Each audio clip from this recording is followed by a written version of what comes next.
Good morning, everybody.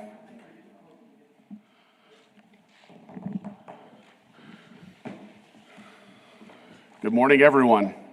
It's 9:03, and I'm going to call this meeting of the Planning Commission to order, establish that we have a quorum. We're missing Terry, and I'm not sure if she's going to make it in today or not, but 6 out of 7 is enough. It's a quorum. So I'm going to call the meeting to order. The first item on the agenda is the consent agenda. The commission may request for a consent agenda item to be moved to the regular agenda for presentation and public comment. Otherwise, the consent agenda will be considered in one vote. All items on the consent agenda have been recommended for approval by staff with no opposition received to date. Since some items on the consent agenda may require a public hearing, the commission will accept public comment on any item on the consent agenda in one public hearing. So item A, consideration of the December 13th, 2021 Planning Commission meeting minutes, and there's a replat. So I'm going to open up public comment. Anyone wishing to speak on the consent agenda, please come forward, state your name and address or single member district. All right, I'm going to close public comment and take a motion.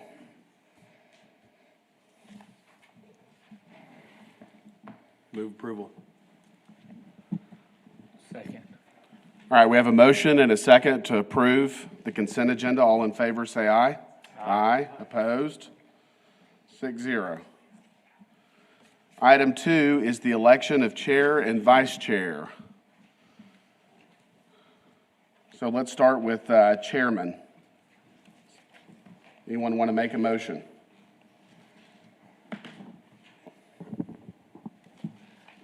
Move to nominate Travis for another term.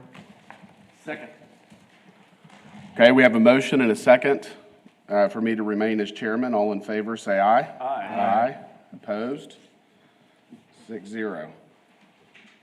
All right, vice chair. Anyone wish to make a motion on vice chair? Move to nominate Terry Jackson as vice chair. Second.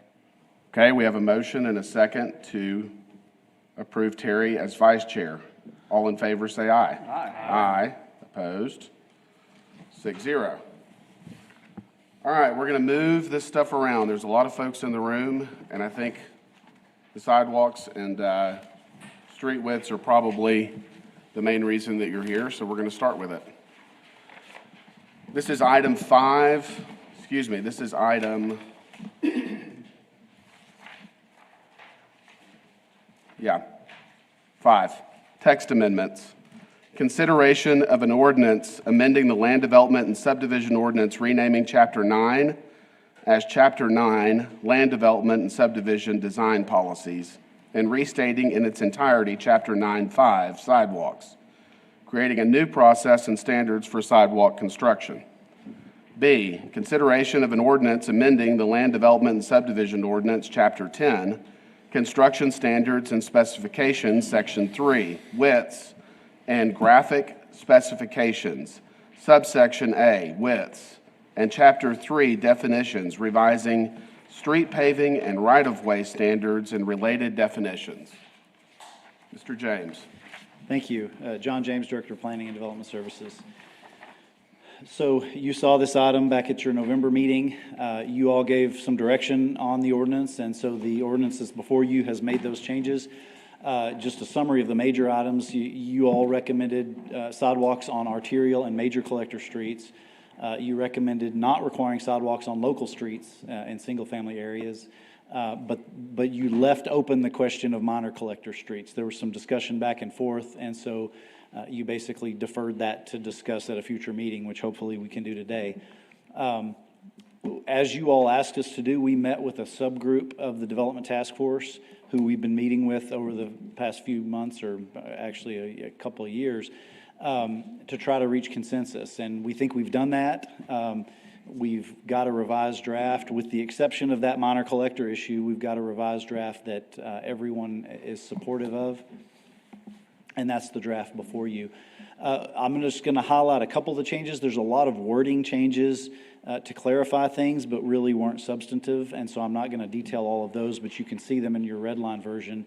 But we did clarify that the sidewalk requirements only apply to the part of the ETJ where the city reviews subdivisions, so it wouldn't apply outside of that. We had talked last time about that there was a reference in the ordinance for sidewalk design standards, and that was a maybe 3 or 4 page document of specific design standards for sidewalks, and you all wanted to see that back. As we looked at that, one of your directions was if it's regulated by the Texas accessibility standards or the ADA, we don't need to repeat that in an ordinance or a design guideline. And given some of your other direction last time, most of what was in that document was not necessary. And so what we've done is basically got rid of that document and put in the 3 or 4 provisions that we still needed into this draft ordinance. So it's all together now. And as I mentioned, there's some amendments just to clean up wording. There's a cross-reference to Texas accessibility standards that we had some wrong terminology, but again, nothing substantive. We also removed the neighborhood plan. There's a provision that says if there's a designated pedestrian route, even if it wouldn't normally require sidewalks, if it's a designated pedestrian route, it would. So for example, there's a Safe Routes to Schools grant program, and we can adopt a Safe Routes to School plan that can show the primary routes that kids get from the neighborhoods to a school. And so if we were to adopt a Safe Routes to School plan, which we don't have currently, that showed specific sidewalk routes to get to schools, that would also become part of the sidewalk requirement in those designated areas. But any of those plans would have to come to you all for recommendation and City Council for adoption. So it's not anything that would happen administratively. We also eliminated a requirement that was in the previous draft that if there was a gap in sidewalks of 250 feet or less, that would require a sidewalk between the two to close that gap, and we took that out.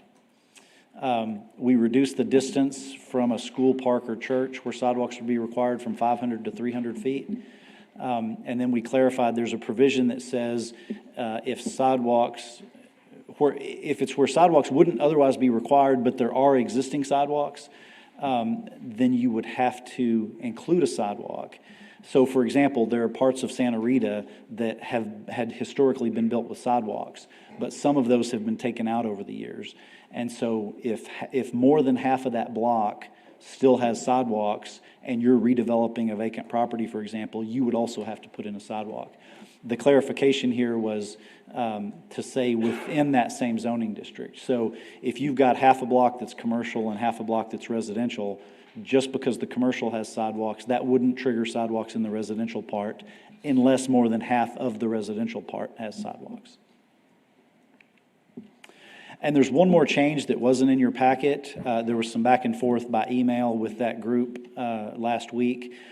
And this was partly raised by legal staff that Section C2 duplicates what was in E1. And so our recommendation is to eliminate C2.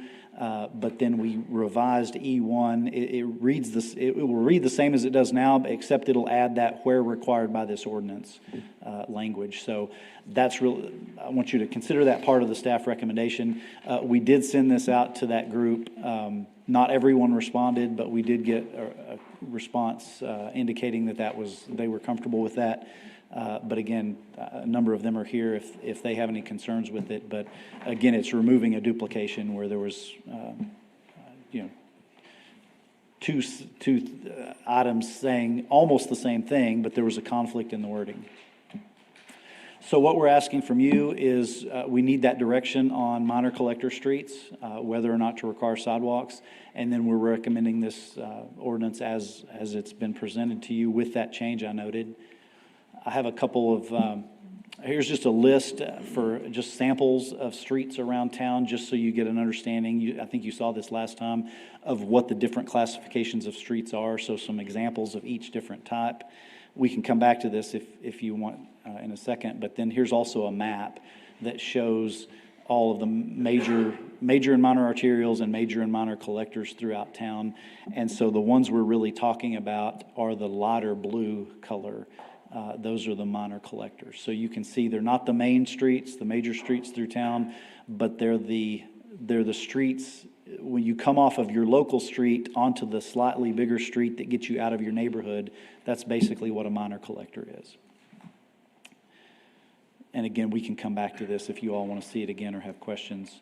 But again, what we're asking from you is that direction on the minor collectors so we can revise that ordinance as necessary and then recommend you adopt the ordinance. I know you wanted to talk about the street widths as well, so I can go through that, but first I wanted to stop and see if you have any questions or comments on the sidewalk piece. I have one question. You were talking about ETJ subdivisions and reviewing only certain ones. What are the criteria for establishing subdivisions that are reviewed and are not? Well, that's a good question, and I should have mentioned that. In the ETJ, there is an exception already, and I want to get the number right.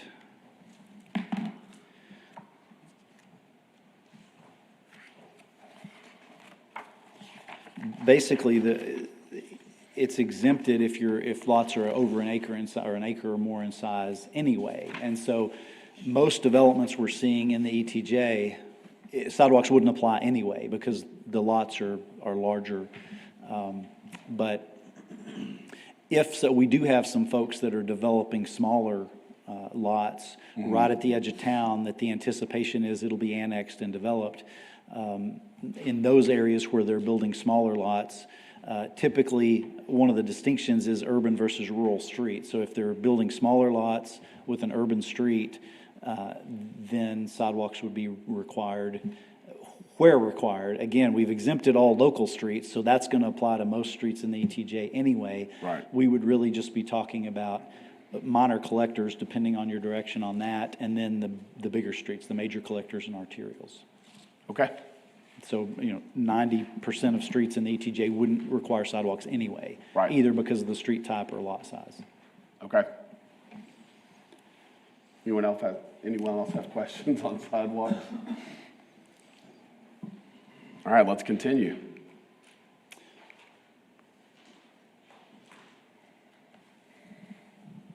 Let me skip through this. Those were if we had questions. So this was related. We think of these as related, the street width issue, because one of the reasons our street width standards were made so wide in the past was to accommodate pedestrians on the pavement itself. And so one of the reasons we paired these together is as we look at requiring sidewalks on some streets, there's maybe not as much of a need for that wide of a street, so we looked at narrowing the streets.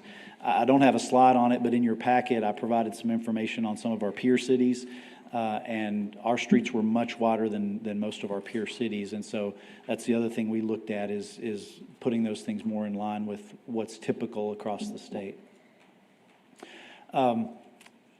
The other thing, as you'll note, with almost every month, we have plats where they're requesting variances from the street widths.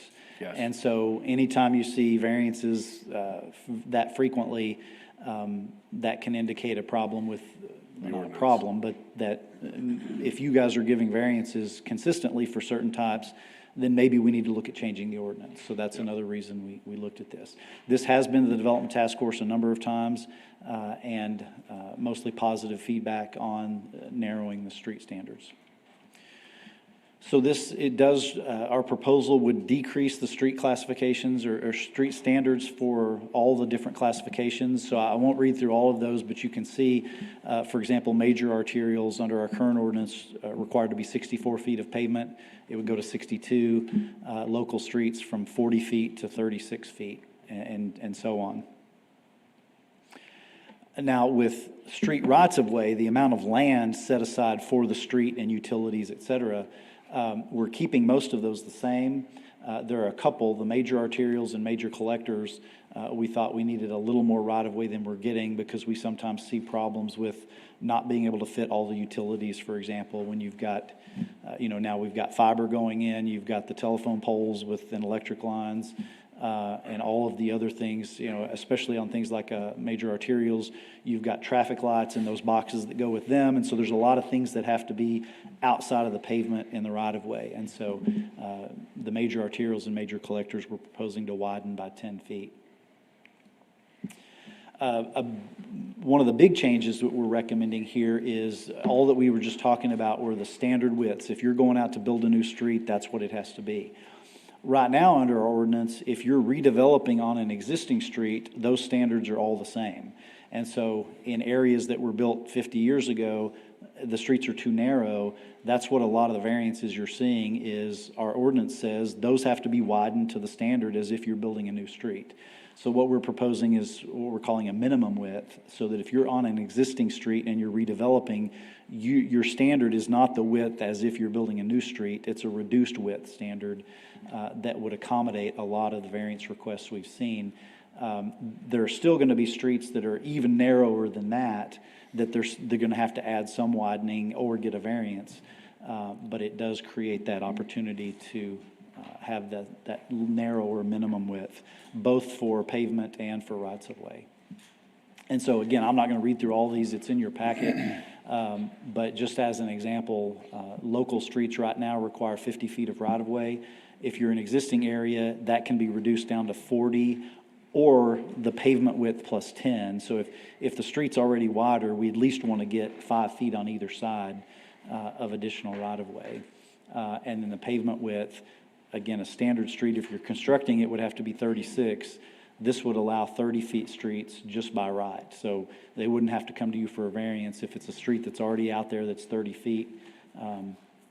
We see a lot of those, and they have to come to you to say, well, staff's saying we have to widen our half by 3 feet to move closer to that 36-foot standard. This creates that minimum that you wouldn't have to do that. Again, this is the same map from before, but as we talk about those street width standards, just a map to show all the different street classifications if there are any questions about that. So staff is recommending approval of these changes to the street widths, both pavements and rights-of-way. As I mentioned, we've heard very little negative input on this. At the end of the day, it's going to save developers money by not having to widen streets or when they're building new streets to make them narrower. I wish I would have provided it. We had done, when we started looking at this about a year ago, we did a review and we just picked the bluffs and looked at if these standards had been in place when the bluffs were built, it would have saved hundreds of thousands of dollars, if not into the millions, for the development costs. But it also saves the city when we go out to seal coat or repair streets on our 8-year program to do that. It would save hundreds of thousands of dollars again just for the resurfacing, because you'd be resurfacing a 36-foot street instead of 40, and those costs add up over large areas. So, with that, I'd be happy to answer any questions on this. You want to have questions on? I got a couple. No, in our discussions about street width and pavement width or right-of-way width, I've been looking at the San Angelo Comprehensive Plan. Mm-hmm. Is that where the staff goes to review those minimums and standards? Well, yes and no. That's one of the things we look at.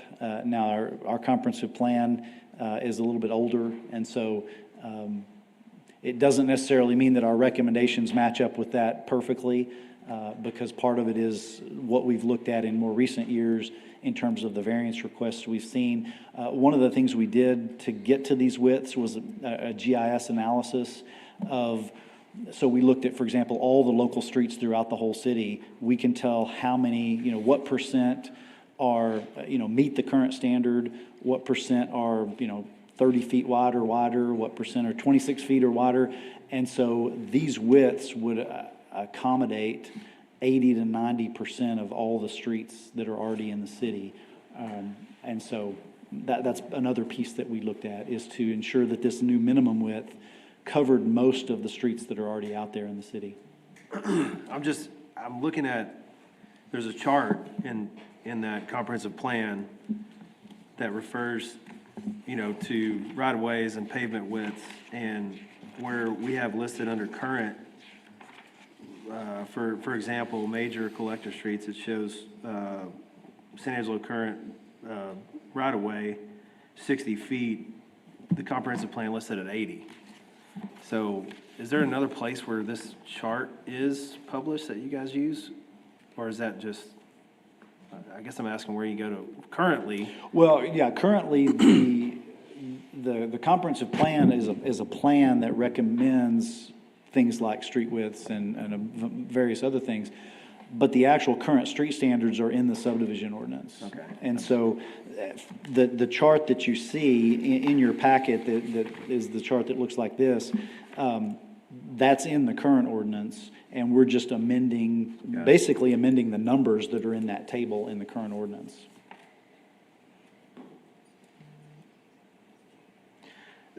The other thing I was curious about was, and I guess you kind of addressed this, but just, could you talk a little bit more about when, I guess our standard, what you're calling standard widths are gonna apply to new subdivisions. Minimum is gonna be infill lots or replats or, Yeah, that's right. If you're going out to plat lots where there's already an existing street, then that minimum width would apply. If you're going out to Greenland and just building brand new where there's not a street now, you'd have to build to that standard street width. okay.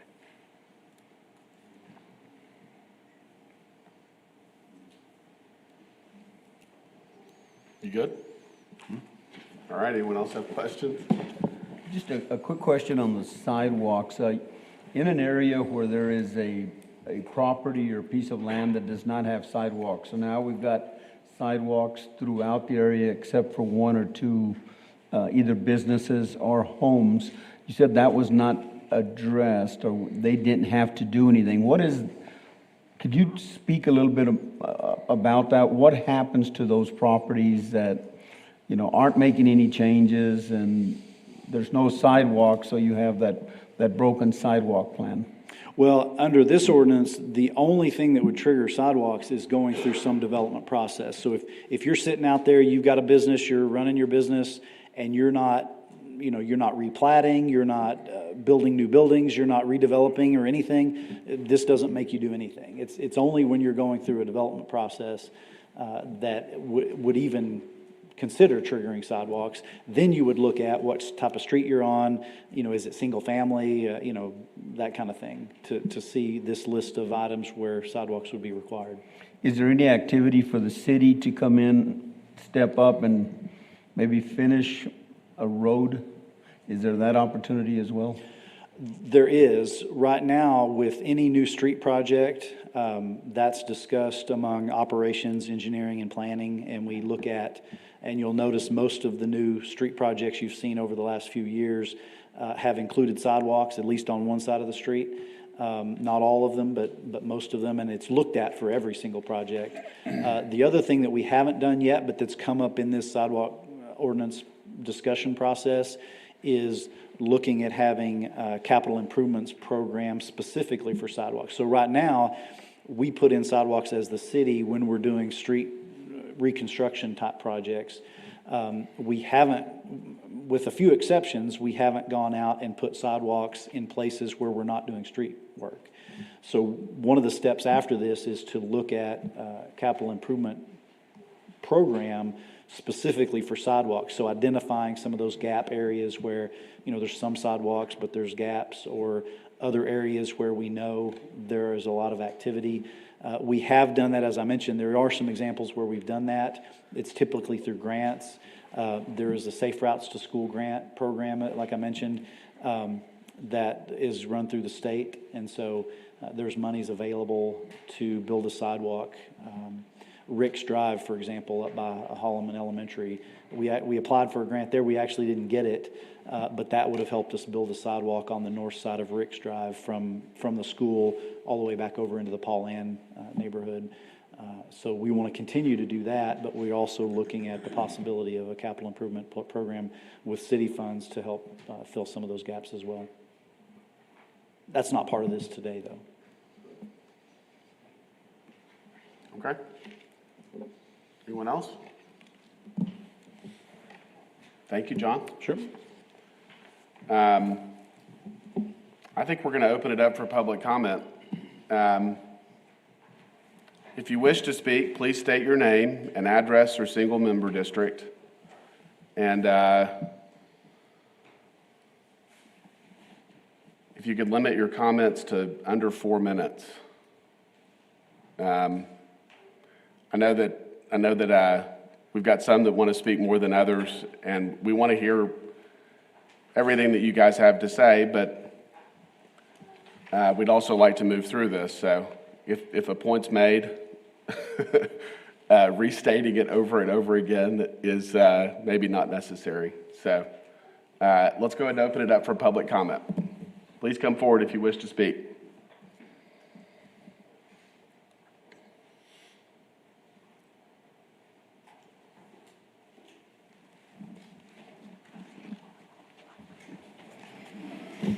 Morning, Rocky Templin. I'd say we've come a long way since July of 2018, and so 3.5 years, long time coming. I still have some questions about it. I'm not a fan of minor collectors, never have been, never will be. Rocky, when you say that, what do you mean? Sidewalks. You don't want sidewalks on minor Do not want collectors? sidewalks on minor collectors. Okay. They're pretty much throughout, and you have the major collector, which does carry you to the arterial. And so I don't think the minor collectors from the past 40 years pretty much stuck on the 1959 ordinance, which I thought made sense. The smaller the street, needed sidewalks. The danger it was to walk. The wider streets, the safer it was to walk. You can go out any time. I have people drive to my subdivision, park, and get out and walk. That's how safe they feel from other parts of town. And so it'll just cause complications for me as a developer. Slim chance I'll have to just annex it as ranch and estate and do lots where I don't have to do sidewalks. Some of the topography is going to prohibit me from doing sidewalks, make it too expensive to be even to do. And then on the other case, then what it may be is I may want to go back and try to change where my local streets are a minimum width of 26 feet, and I don't have to do sidewalks. So instead of a 40-foot street where everybody enjoys parking and walking, now I'm gonna have a 26-foot street where people are gonna park on both sides and not have to have a sidewalk, because the sidewalks aren't on local streets. So, thank you. Correct, you'd rather keep them wide with no sidewalks? I'd rather keep them wider with no sidewalks. Correct, okay. And of course, I'm not a fan of larger right-of-ways. That's just more the people have to maintain. You give the utilities carte blanche, where they can just spread the utilities out over 20 feet instead of 5 feet.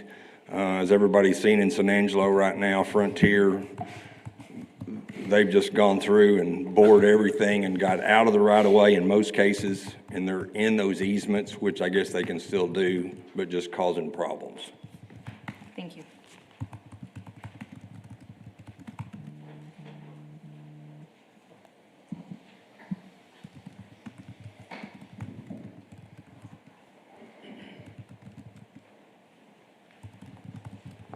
Morning, folks. My name's Tony Jones. I'm a developer and builder here. And so the difference we've worked our way down to, and John's only been here about 3 years or 4, but we've been dealing with this for 15, 20 years. We, the city, staff, businessmen, the city's been dealing with this for a long, long time. And so we're grateful that the city invited us to be a participant in this process. A lot of us have been here a long time and kind of know what things look like after 10 or 15 or 20 years. And so this minor collector local street, at the end of the day, it would be really hard for you to drive anywhere throughout San Angelo and see the difference between those two.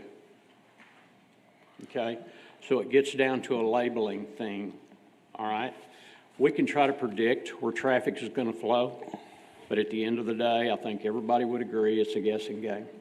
Some of it's obvious, most of it is not.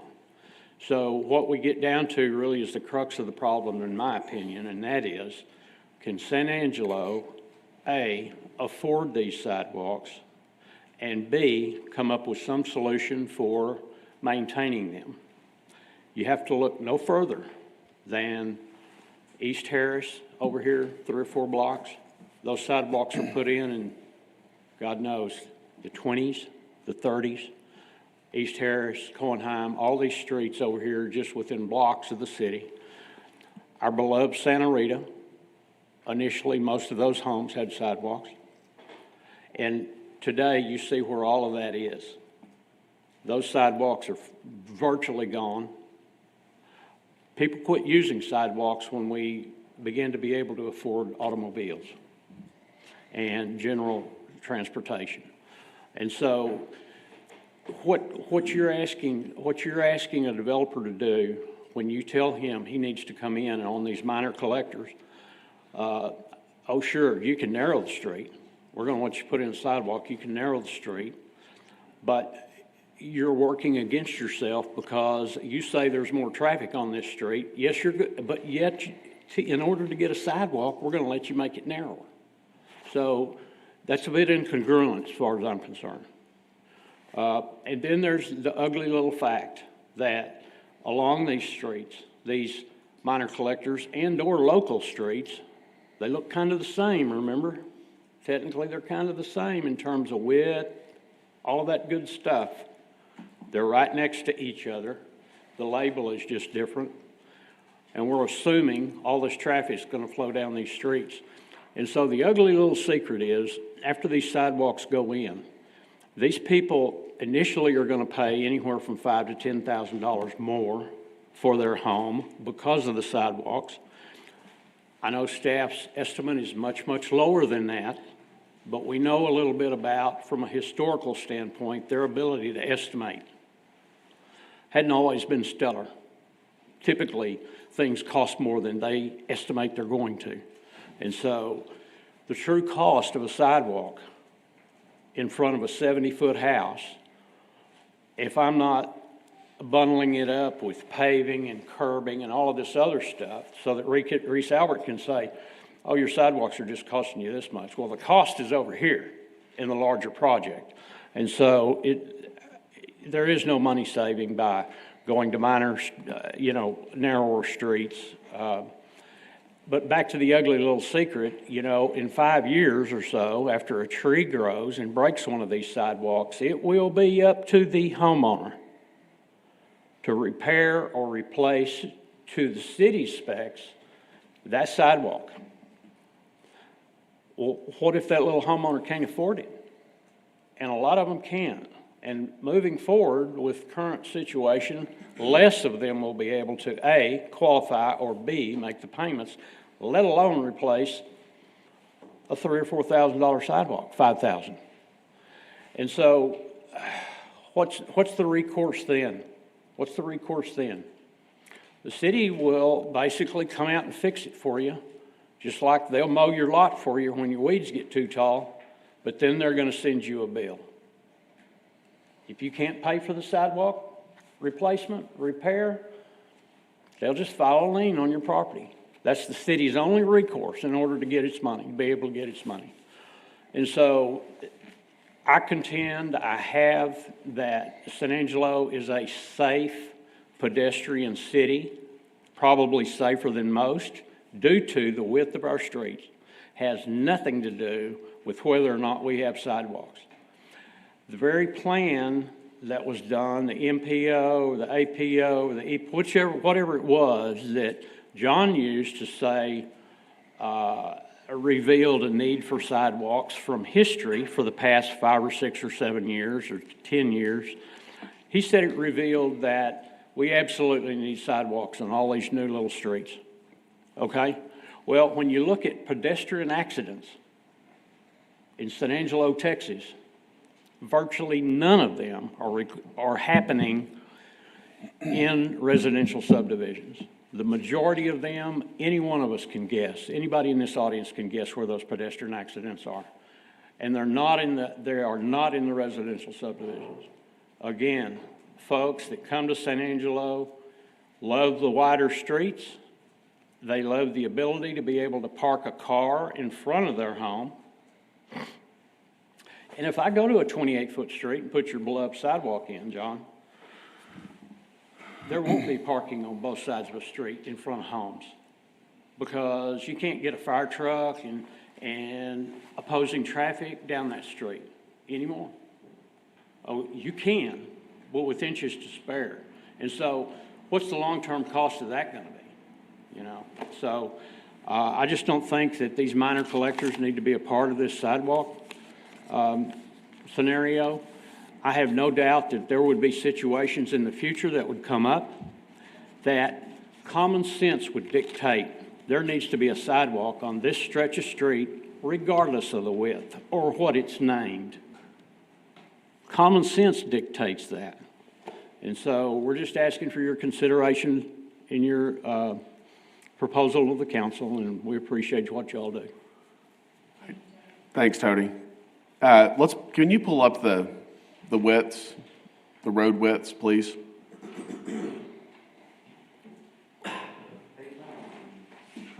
Yeah, the pavement widths. So these are the proposed changes to the pavement widths? Yes. Is that correct?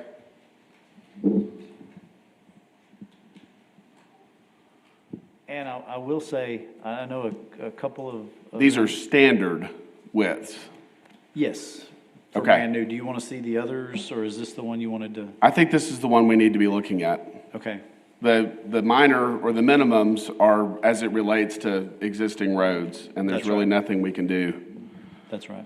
I mean, I guess we could raise the minimum width, but once the road's in, I think it's hard to justify a jog in the Yeah. street to widen in front of a home that's being built or remodeled or whatever the reason is. So, to me, And I this will is- say, we've recommended these street widths. I know early on we talked about, we were comfortable narrowing the streets because you would have sidewalks. Right. And I believe, I don't want to speak for them, but my understanding from the Development Task Force was they were all comfortable with these widths. What we had originally proposed is to go even narrower, like for local streets, for example, if you put a sidewalk on it. But since we've recommended not including sidewalks on local streets, we stuck with the 36 instead of going narrower. So and they can correct me if I'm wrong, I don't think anybody's suggesting keeping the current 40. Well, let's ask. What does the task force say about these widths? You want to leave them like they are? Yes, if I can put in a 40-foot street with no sidewalks, that's what I'm gonna do. Okay. Reduce it 36 feet. And a What- 50-foot minor collector is okay with you guys? If I could clarify that, I mean, this ordinance gets rid of the either or. This would allow you to do a 36-foot street with no sidewalk. You could always build a 40, I mean, you could go out and build an 80-foot wide street if you wanted to, so a developer No, but can build it wider. We're setting the minimum width Correct. of a So new road. this would say in a local neighborhood, you don't have to build a sidewalk, but you could build a 36-foot width street. It's not, the current ordinance says 40 or 36 with a sidewalk. Right. This gets rid of that distinction and just says the minimum's now 36, whether or not there's a sidewalk. Does that make sense? So I want to go back to Rocky, if you're okay, are you okay with a minimum of 36 for local streets, even without a sidewalk? Or are you okay with 40 with no sidewalk? Right. I mean, Depending on the right-of-way, I'm gonna have a 50-foot right-of-way, I'm probably still gonna put in a 40-foot street. That's 5 foot less, the homeowner has to maintain, and 5 foot more, the city has to maintain. Maybe go to the mic, please, to clear and speak, so we get it on recording. thank you.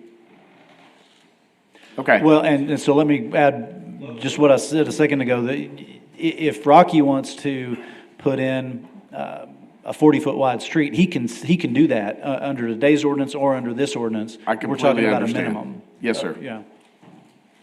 Okay. Russell, I'm sorry.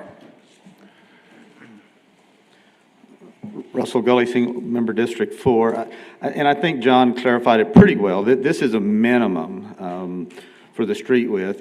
And there's some cases, because San Angelo's a surface street drainage town to a large degree, in some cases, for the drainage capacity, it may be advisable or needed for a 40-foot street because to control and limit the depth of drainage. So there are cases, and since these are minimums, yes, a 40-foot street, if the developer wants to do that, great. Because what we have on the agenda coming up in some later items is a developer who is wanting to do these narrower streets, the 36-foot streets. And so leaving it this as, or approving it as proposed gives flexibility, we believe, for everybody. For Rocky to do what Rocky wants to do, and for other developers that may have shorter streets, less traffic, different kind of plans in mind to be able to do this. So really, at the end of the day, I think the crux is the sidewalks on these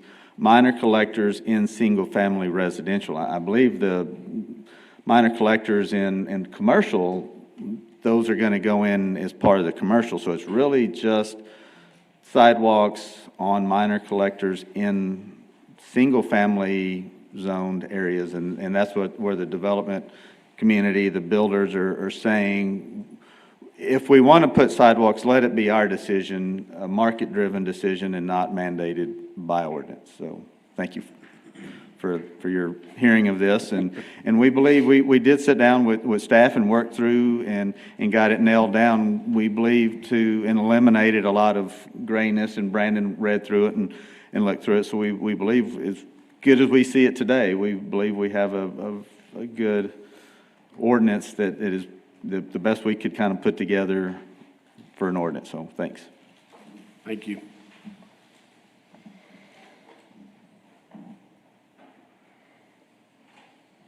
Does anyone else wish to speak?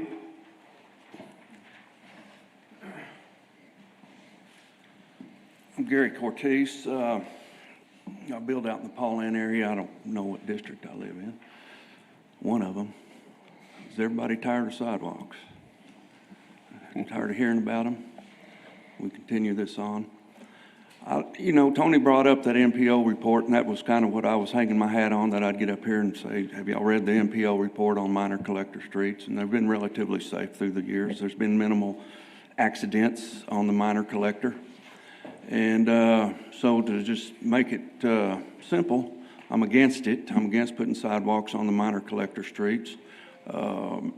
I'm glad we've got the local streets issues taken care of, and the minor collector is the main issue. What scares me is that down the road, that how we start reclassifying streets, and this will be a moving target. Well, let's classify a local street. Let's change that definition, and we'll be back here again, fighting this again over and over like we have for the last 20 years. Let's start to leave the minor collectors off and the local streets and leave everything else the way it is. And as it's moving on and people get used to putting sidewalks in and that scary thing gets out of the way, we can move on. It's going to be a moving target. And but let's start easy and move into it. Markets, interest rates are going to go up. We all know that. Market's going to slow down. And let's take it, let somebody else take care of this down the road. Let's just deal with what we have now, leave the minor collectors off, and let's move on to something else. Thank you. Thank you.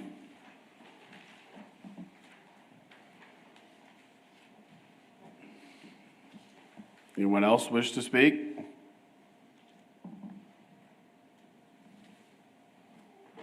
All right, I'm going to close public comment.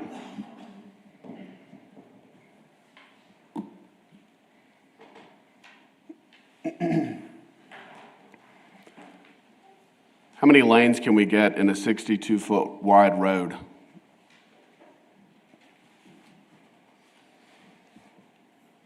Do we need to be changing the widths of the roads that are not part of our discussion for sidewalks? Mitchell Gatlin Engineering. Normally on a 60-foot wide road, you're probably looking at, depending on the configuration, more often than not on an arterial, you're going to have your 2 lanes of traffic and then a middle turn lane. Okay. For a major arterial? Yes. Okay, And then with the minor arterial, you basically just take off that center turn lane, just have your wider driving lanes. so Knickerbocker is a major arterial, I'm assuming. Yes. How wide is it? It being a TxDOT roadway, it's Gonna be hard to say. considerably Yeah, wider. it's over 62 feet, 64 feet wide. It's probably closer to, I would say, 70 to 80 feet Okay. wide. And again, this is the minimum that would be required for a new street. Obviously, we can build them wider like Knickerbocker if Right. traffic warrants it. Okay, This is the developer's responsibility in this case.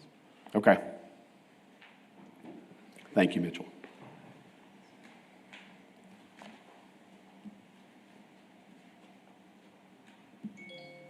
Anyone have thoughts that they'd like to share on these ordinances, or? I'm happy with what they've come up with. I'm happy that we've worked together to come up with something productive. I think it's a consensus that they don't want sidewalks on the minor collectors, Right, which I don't have a problem with that, I don't guess. I mean, but I'm really excited and happy that they've worked together and come up with a game plan for both, which seems like most people are happy with and can work with.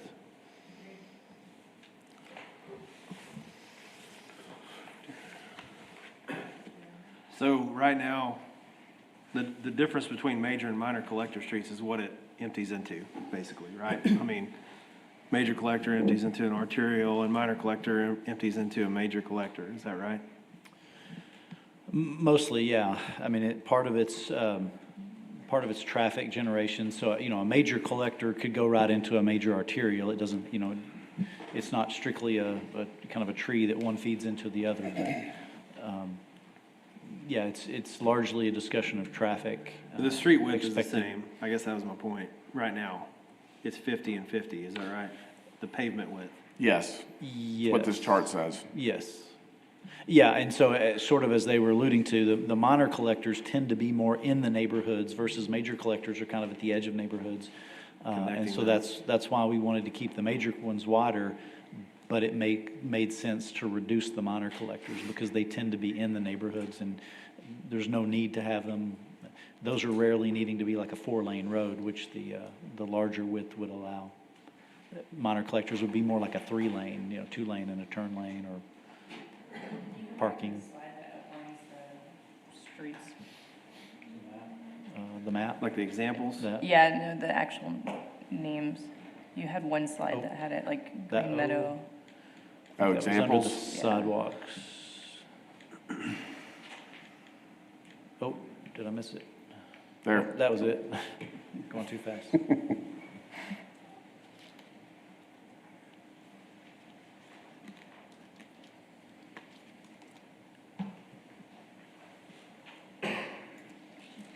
Okay, thank you. how wide is Sol Ross? Yeah. Yeah. I'm sure it's not the width, it's not the standard width. I cannot imagine walking down Sol Ross, even though the speed limit's 25.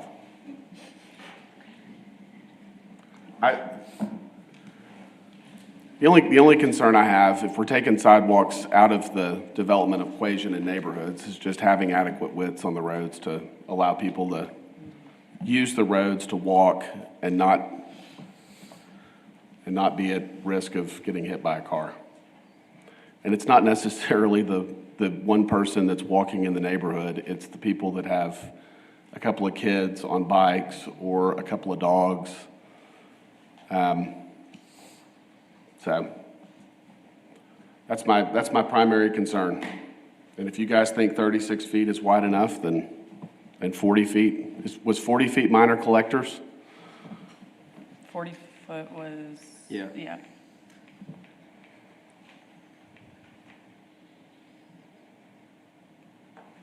If we put a car on either side of the street on a 40-foot road, how much room does that leave for cars to pass through? That's still plenty. That would leave 24 feet. So two 12-foot lanes, which is wide for a lane. I mean, that's a standard highway lane, is 12 feet. Okay. All right? Just a note, we do need two separate motions, one on the sidewalk ordinance and one on the street widths. Okay. You guys comfortable moving forward? Do you have any other questions? Someone want to make a motion? We ready to finalize this? I will make a motion as far as omitting minor collectors from being required to have sidewalks. Okay. So that's approval of the ordinance as written No, with, no. I mean, with the removal With of the minor removal of- collectors. Correct.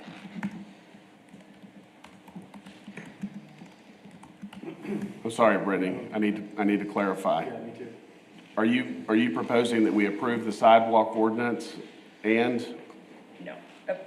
or do you want to simply, I am fine with the ordinance the way it was presented, other than I am voting against having sidewalks on minor collectors. okay, Does that make sense? Sorry. yes. So on item A, let me go back here. So this is 5A under text amendments. As it relates to the sidewalk ordinance, we have a motion to approve as presented by the staff and to designate no sidewalk requirement on minor collectors. We have a motion. Second. We have a motion and a second to approve the sidewalk ordinance as presented and designate minor collectors to not require sidewalks. All in favor, say aye. Aye. Opposed? Aye. 5-1.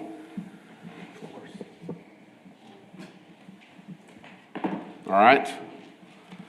And item B, road widths. Does anyone wish to make a motion on the changes to the road width requirements? I get that it's a minimum. I'm still struggling with the 10-foot reduction in pavement width on minor collectors if we're not gonna require sidewalks. It's a lot. Can we open it back up and see? I mean, because I know Rocky had mentioned that he was fine with it, but see what other Okay. developers feel, Going to open it up for public comment. what they're comfortable with.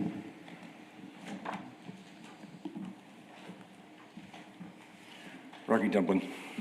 As mentioned earlier, if you drive the subdivision, Prestonwood, for example, you're not going to notice a difference between a minor collector and a local street. My local streets are 40 foot, and there are vehicles parked on both sides of the street. And on a lot of them, there are front entry driveways, and there's vehicles in the driveways. And the same thing on the minor collector, which I have that goes through there, there are vehicles parked on both sides. So you don't really notice a difference now. So I don't know that you're gonna notice the difference if I choose to, which I don't have to do a 40-foot on a minor collector. I don't know that I would change. That just depends on the circumstances in the subdivision. As y'all see with existing streets all the time, I would assume you don't like streets going from 50 foot to 36 foot in a given block, because that's just dangerous. And so it would have to be a taper over a block or so. But I don't think you're gonna see the difference in a minor collector versus a local street, both being at 40 feet. There's still vehicle on each side, and there's still approximately 24 feet in the middle for traffic to cross.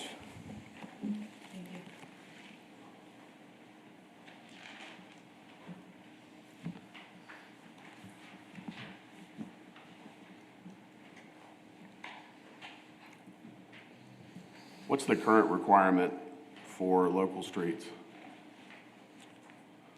40 Brand new 40 feet, or you can do down to 36 if you have a sidewalk, in a sidewalk? is the current standard. I'd like to see local streets stay at 40 feet personally. Minor collectors, I don't know. There's more traffic, generally speaking, on those roads. That's the intent. I understand that development patterns dictate the traffic that goes through some of these roads, so.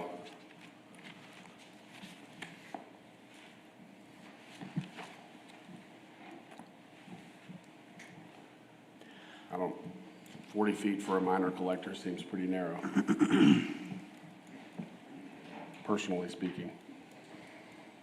I would just note that major collectors are being reduced to 48, so we probably wouldn't want to keep minor collector at 50 unless we also understand, increase major collector, but we could put it back up to 48 if you're wanting to keep it wider.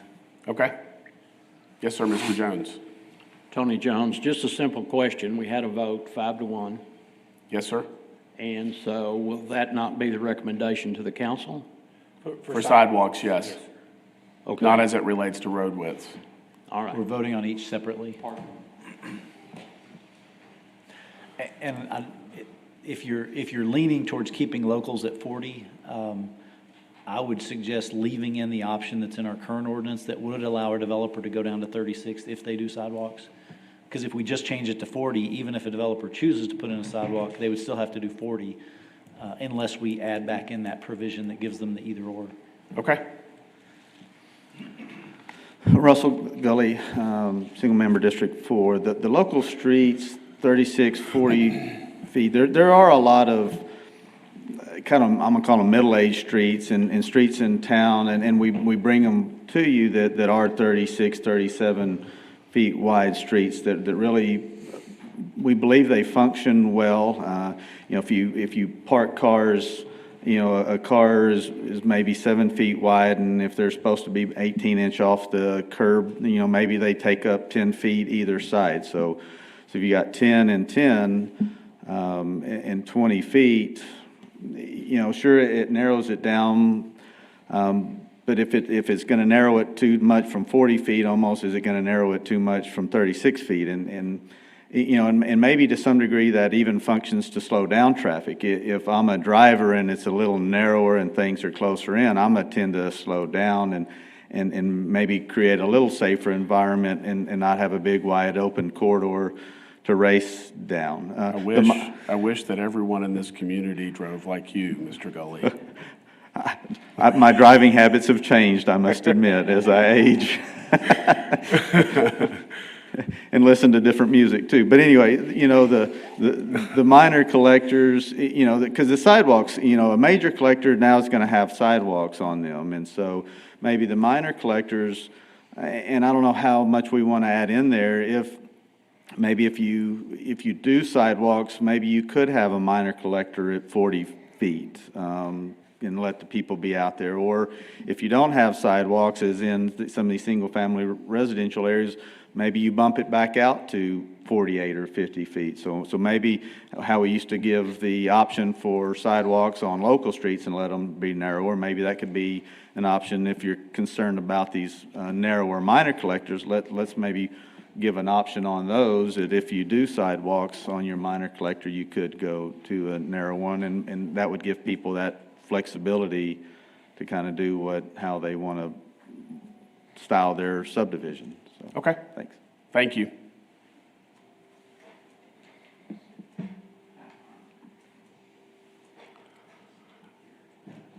I don't think I have any issue with major arterial, minor arterial, and major collectors.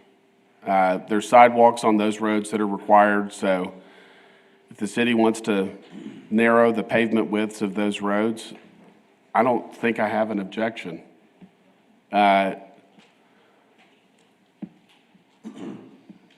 Because we're putting pedestrian traffic on minor collectors and local streets on the pavement, I would like to see wider roads to accommodate the traffic and make it a little bit safer. Or at least give the option similar to what local streets are now, I think, or for me personally. Yeah. To a 36, sidewalk like, or? Yeah, like local streets currently 36 with a sidewalk or 40 without. Right, that's how it's basically written now. Yes, yeah, and if that's the way you're leaning, I would recommend on minor collectors. 48 or 48, or if you build a sidewalk, you can go down to 40. Okay. Okay. And I know we try to designate these roads, but just like Soul Ross got brought up, it's a minor collector. Yes. Was it originally a minor collector? So I don't know. Probably not. As the evolution of the city, it became one. Right. And traffic. That's So right. that's also kind of we can argue this. Well, so, I You mean, know what in I'm the, saying? in the subdivision ordinance, a major collector street is any street which collects traffic from residential or local streets and discharges into an arterial street. Gotcha. A minor collector is any street which serves primarily collect traffic from residential or local streets and discharges into a major collector street. So minor feeds major and major feeds arterial. It connects the neighborhood to the Right. major streets around it or other destination. Are a lot of our local streets narrower? I know you said you did the ArcGIS and you came up with this would fit a lot of ours, so that maybe we would eliminate as well coming back for That's where that minimum. variations. Yeah, again, I haven't heard anybody suggest changes to the minimum for existing redevelopment on existing streets, which would accommodate down to 30 feet, which. Okay. I mean, there's nothing you can do, but go to Santa Rita, go to this Right. area around downtown that has these old sidewalks that are falling apart. What's in is in. Yeah, We can't widen the roads in front of those. I'm just saying it eliminates some of the coming back for a, Yes. Yeah. coming before And us. just so you know, 91% of existing streets in the city are 30 feet or wider. So that would only leave 8% of the streets that would either have to widen their road or seek a variance. Right.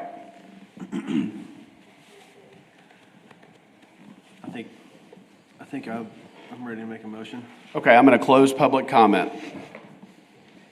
Anyone want to make a motion? So, move to approve the street width text amendments with the following conditions. That we change in the proposal, local streets,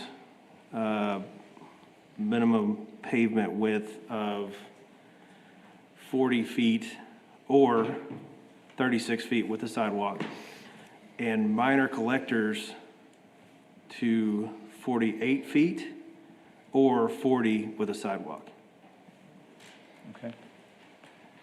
Okay. We have a motion. I'll second. And we have a second. So the motion is to approve the reduction in road widths for major arterial, minor arterial, major collector as proposed by the staff. Minor collectors will have a minimum width of 48 feet or 40 feet with a sidewalk. Local streets, 40 feet minimum or 36 feet with a sidewalk. All in favor say aye. Aye. Opposed? Aye. All right. Can we get a show of hands for the opposed? 4-2. Thank you.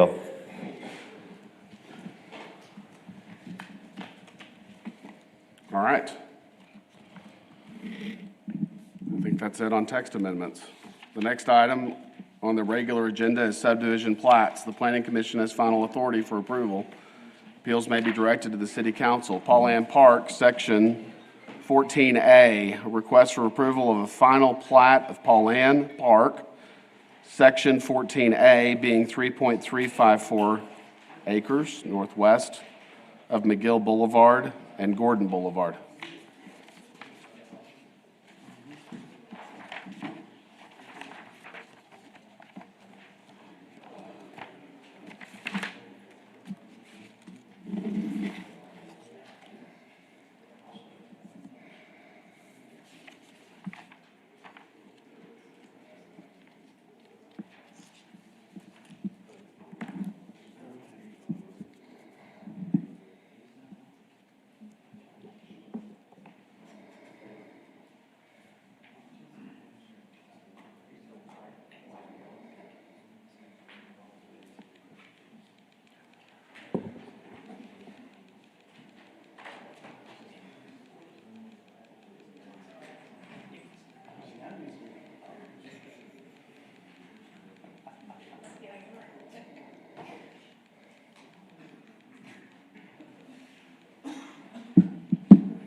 Do I need to read all of the Paul Ann in here? There's 1, 2, 3, 4, 5. I believe so, and we'll do one presentation. Okay. Item B, FP 22-02, Paul Ann Parks, Section 14B, request for approval of a final plat of Paul Ann Park, Section 14B, being 3.441 acres northwest of McGill Boulevard and Gordon Boulevard. Item C, FP 2203, Paul Ann Park, Section 14C, a request for approval of final plat, Paul Ann Park, Section 14C, being 4.169 acres northwest of McGill Boulevard and Gordon Boulevard. Item D, FP 2204, Paul Ann Park, Section 14D, request for approval of final plat of Paul Ann Park, Section 14D, being 5.003 acres located northwest of McGill Boulevard and Gordon Boulevard. And item E, FP 2205, Paul Ann Park, Section 14E, request for approval of final plat of Paul Ann Park, Section 14E, being 4.728 acres located northwest of McGill Boulevard and Gordon Boulevard. Okay. Thank you, Planning Commissioners. Jeff Fisher, Chief Planner. So there's 5 plats in the same area, so we're going to do one presentation and move forward on these quickly. Total acreage is 20.696 acres. The zoning of these lots are RS1, and it's to the north of McGill and the Gregory intersection in Lucy Gonzalez's District 4 in the Paul Ann neighborhood. So all of these are going to be new streets. So based on what you all are recommending, they want to do a 36-foot wide streets in each of the subdivisions. So since they're new streets and you all wanted the 40 or the 36 with a 4-foot sidewalk, our recommendation will be to deny the variances based on that decision. Here's 14A. So this is going from east to west. McGill Boulevard is on the bottom. So all of these lots will come off of McGill, very close to Paul Ann Baptist Church. And then there's B, C, some of these names, Courage Lane, Zeus Lane, Gregory Drive, Valerie Lane, and then 14A is Gregory Drive and Courage Lane. So all of the new streets would request variances down to 36 feet of pavement instead of the existing 40. So our rationale, we believe that this is an undeveloped property with relative flat topography, so there's not, again, based on the decision this morning, we don't see any reason to support the variance. It would set a negative precedent if we're staying at 40 feet. There wouldn't be any hardship in this case. We've required the same widths all along. And then I guess it would go against the city ordinance as there's no existing special circumstances in this case.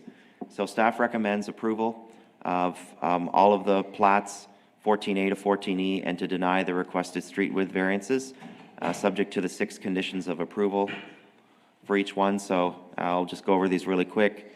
No delinquent taxes, drainage studies required, submit plans for a sewer main and service connections, submit plans for a water main and water connections, submit plans for construction of the street pavement, and then prior to plat recordation, to note on the plat, temporary turnaround should be installed on any dead-end roadway exceeding 750 feet until the new roadway is connected with other existing streets. There was a preliminary plat for this area, just FYI, and all of these lots generally conform.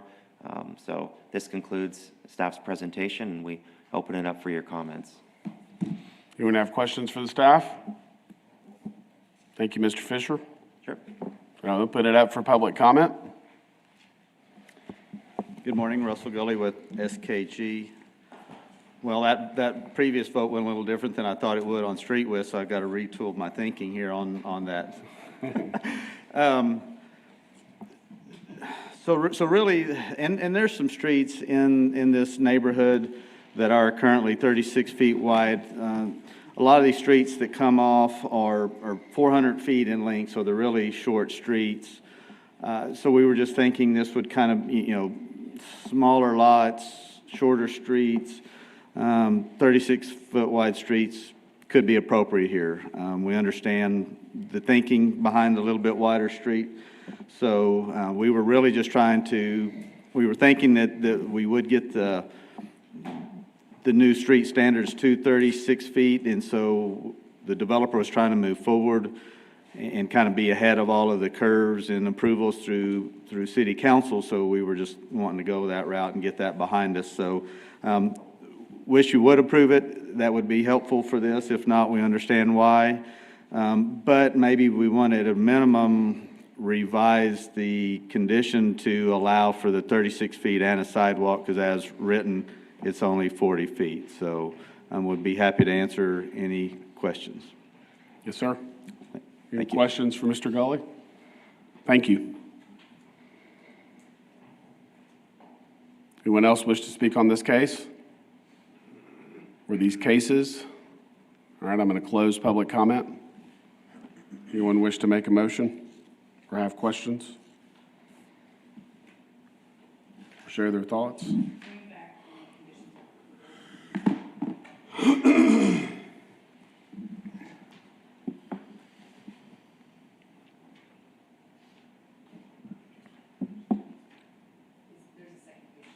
Yeah.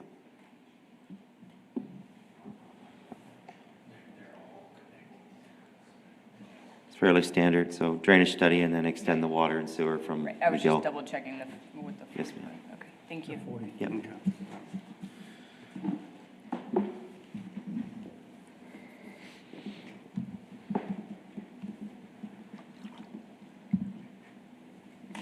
Anyone want to make a motion? Anyone? I'll make a motion that we approve the staff's recommendation to approve the final plats and to deny the 36 width so that we can stay on track with our new street widths. Okay. But we would allow a 36-foot width if they installed a sidewalk. Correct. Okay. Second.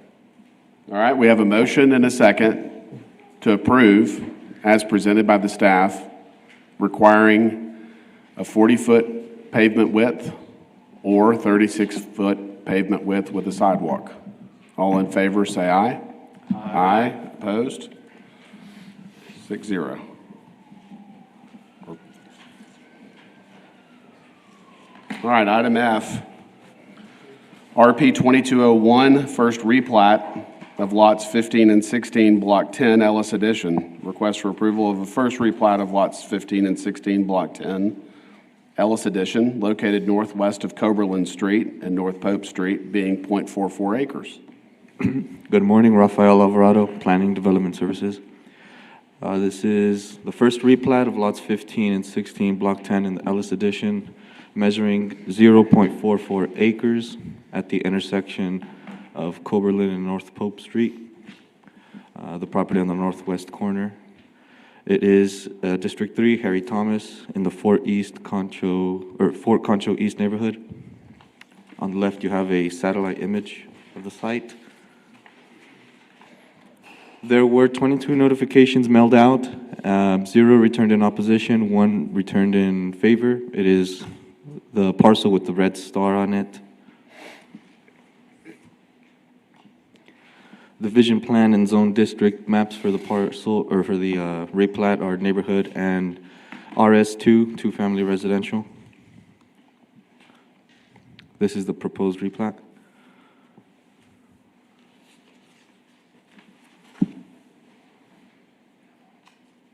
And I'll go back to the satellite image. Well, first I should mention that staff is recommending approval. And in its approval, we're recommending the construction of a sidewalk along Coberland and Pope Street. As you can tell, it is fairly close to San Jacinto Elementary School. It is closer than 500 feet. And there is an existing sidewalk network all along Coberland, this property being the only one along that northern side of the street that doesn't have a sidewalk. And Pope Street, I believe the property across the street has a sidewalk, but neither of the two properties to the north of the alleyway along Pope Street have sidewalks. Oh, wrong way.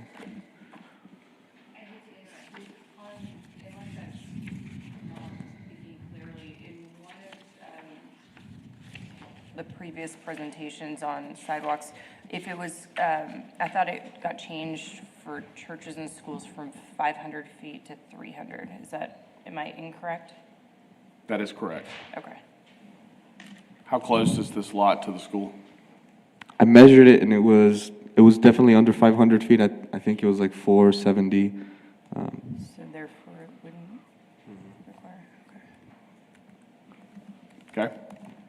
And the reason for that being that, I guess prior to today, the city is allowed to recommend sidewalk construction along areas in need, particularly those in a school route.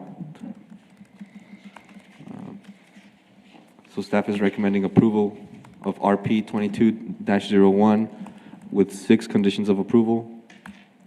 The first being the tax certificate. Next being that construction of a sidewalk be done on Coberland Street. The same for North Pope Street. Next is the fire hydrant note. The 5th condition is installation of a sewer main. And the 6th condition is installation of a water service line as needed. I'll go back to the plat. Okay. Anyone have questions for the staff? So the staff is requiring sidewalks along Coberland and Pope Streets. Is that correct? That's correct. Even though, again, the standard changed to 300 feet from the school. So I understand Coberland, but Pope isn't, and that would be considered a lot. Are there any existing sidewalks on Pope Street? Only across the street. Across the street? Directly across the street. Okay. I think the short answer to that is we're currently working on the current ordinance. And Yes, so, sir. You're correct, under the new ordinance, that it would not require sidewalks. So if that plays a role in your decision, that could be a factor. Okay. Thank you. And then are there sidewalks on both sides of Coberland or just, yeah? On both sides of Coberland, yes, that's right. Okay. Thank you, Raphael. I'm going to open it up for public comment.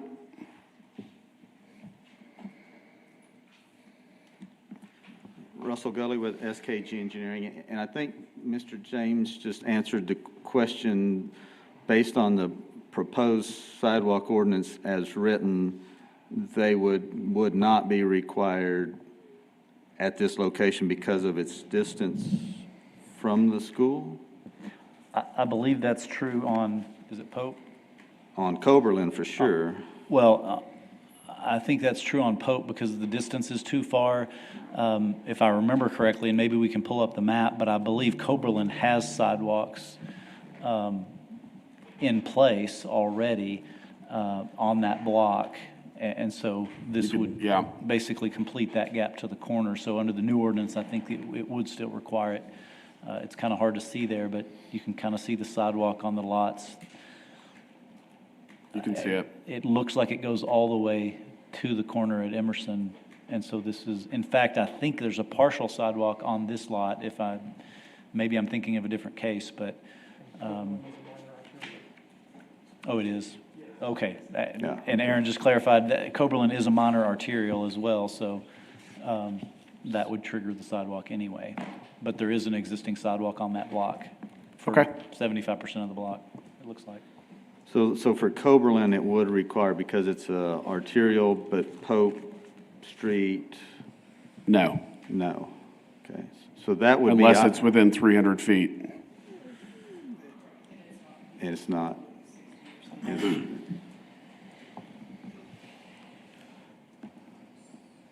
Spalding is a 100-foot right-of-way. Those half blocks are 190 feet plus a 20-foot alley, so it's 310. So it's over the 300-foot. So based Pretty on close, the but yes. changes that were previously presented in the sidewalk ordinance, Russell, what would your new proposal be? Our request would be just for, and I guess it really wouldn't be a variance. I guess our request would be not to have to do the sidewalk on Pope Street, but understanding because of the classification of Coberland, it would be necessary to do it on Coberland. So we would do Coberland, but ask for asked to not to do it on Pope Street. Okay, thank you. Okay. Would be happy to answer any other questions. Thank you.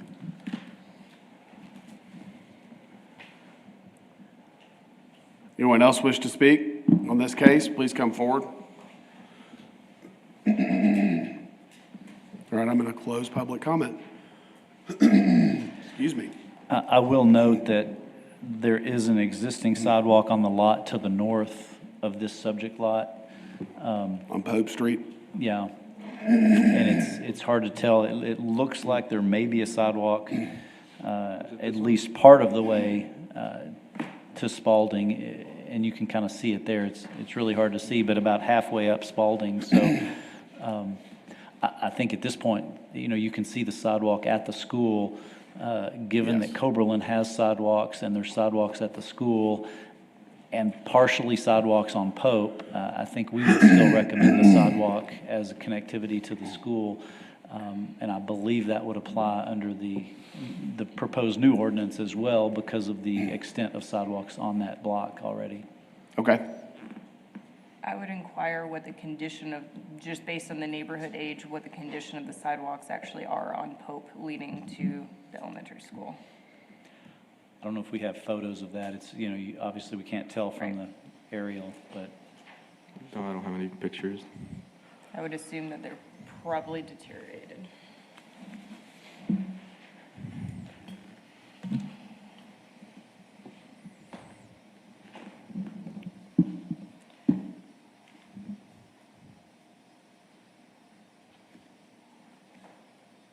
What is the distance from that lot to the school?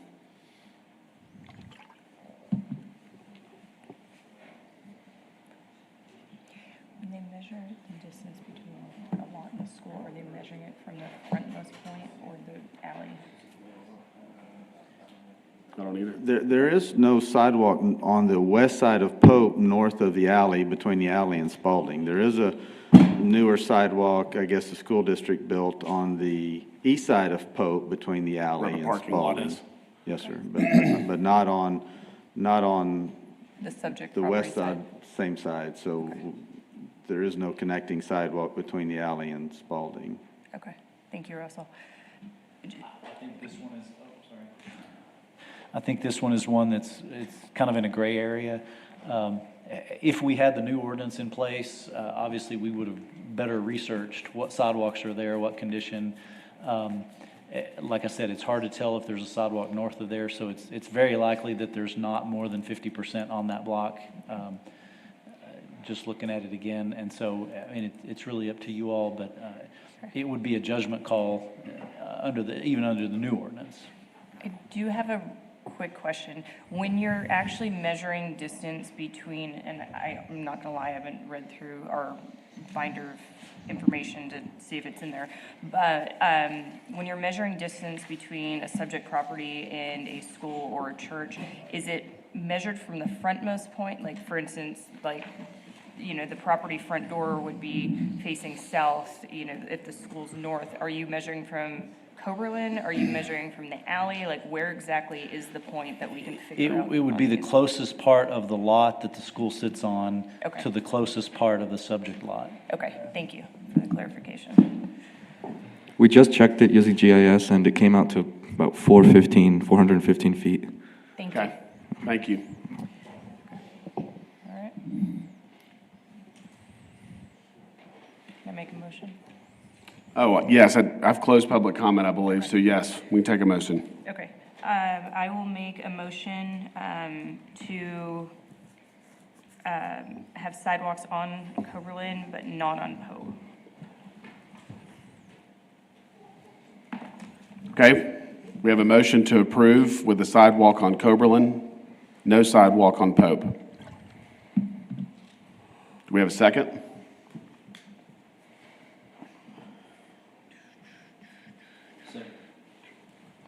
All right, we have a motion and a second to approve as presented with a sidewalk on Coberland, not on Pope. All in favor, say aye. Aye. Aye. Opposed? 6-0. Riverview Estates, RP 2202, a request for approval of Riverview Estates being a replat of Tract A, Park Place Addition, 14.53 acres southwest of South Concho Park Drive and South Bell Street. This is RP 22-02. The proposed area is 14.53 acres. It is west of Riverside Avenue and Todd Lane. It is in District 3, Harry Thomas, in the Glenmore neighborhood. To the left is the satellite image of the site. The future land use and zone district maps are neighborhood, and the current zoning is RM1, low-rise multifamily residential. This is the proposed replat.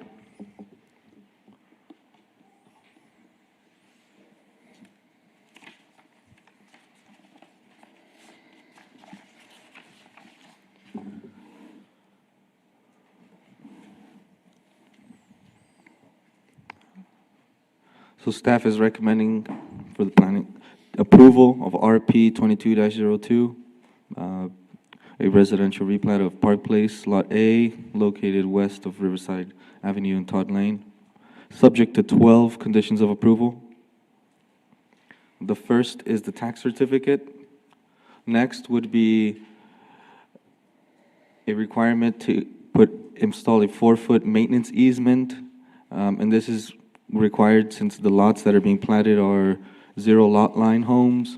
The home would have essentially a minimal side yard on one side, and it would require a maintenance easement on the other side of the home. The third condition is that for the required construction of Cannonball Run. A similar condition is the same condition really for Riverview Run, for Toby Lane, and for West Riverside Avenue. The 7th condition is to require improvements to South Concho Park Drive. The 8th condition is a drainage study. The 9th condition is submit plans for a water main. The 10th condition is installation of a sewer main. The 11th condition is the fire note. And the last condition is to rename Toby Lane, since Toby Lane is already in use, and the street in the replat is not continuous with the existing Toby Lane, so it creates 911 addressing issues. And the Toby Lane here, I think, is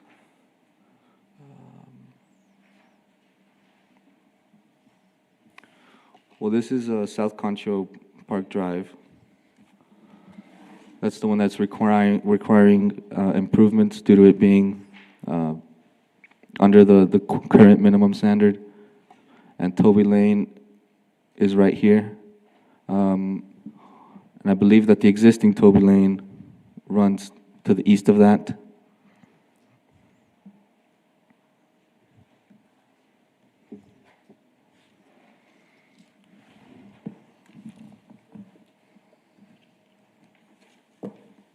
Anyone have questions for the staff? You mentioned that these are 0 lot line homes. What are the widths and depths of these lots? I believe they're 45 feet wide, and these lots were longer than the minimum requirement. I don't remember the exact measurement, but I think the minimum in our ordinance is 45 by 100. And I'm assuming that this density is allowed because of the underlying zoning? That's correct. It's multifamily?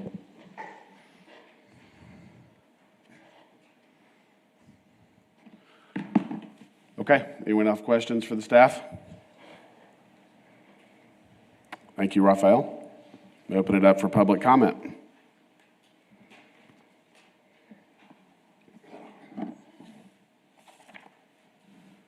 Carson Stevens, CFE. I'm here if y'all have any questions. Anyone have questions for Mr. Stevens? Thank you, sir.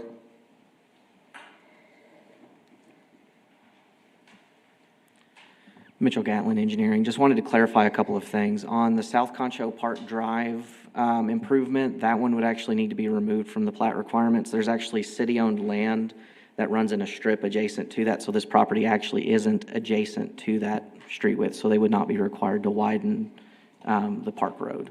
Okay, so we go back to the requirements. Item 7? Item 7, yes, sir. So strike item 7? Yes, sir. Thank you. And I would also just like to note that a lift station evaluation will be required for sewer connection for this area. And that's it. Okay.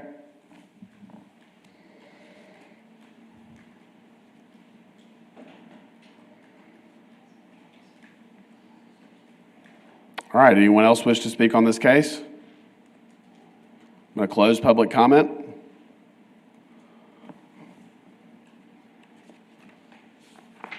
Anyone wish to make a motion?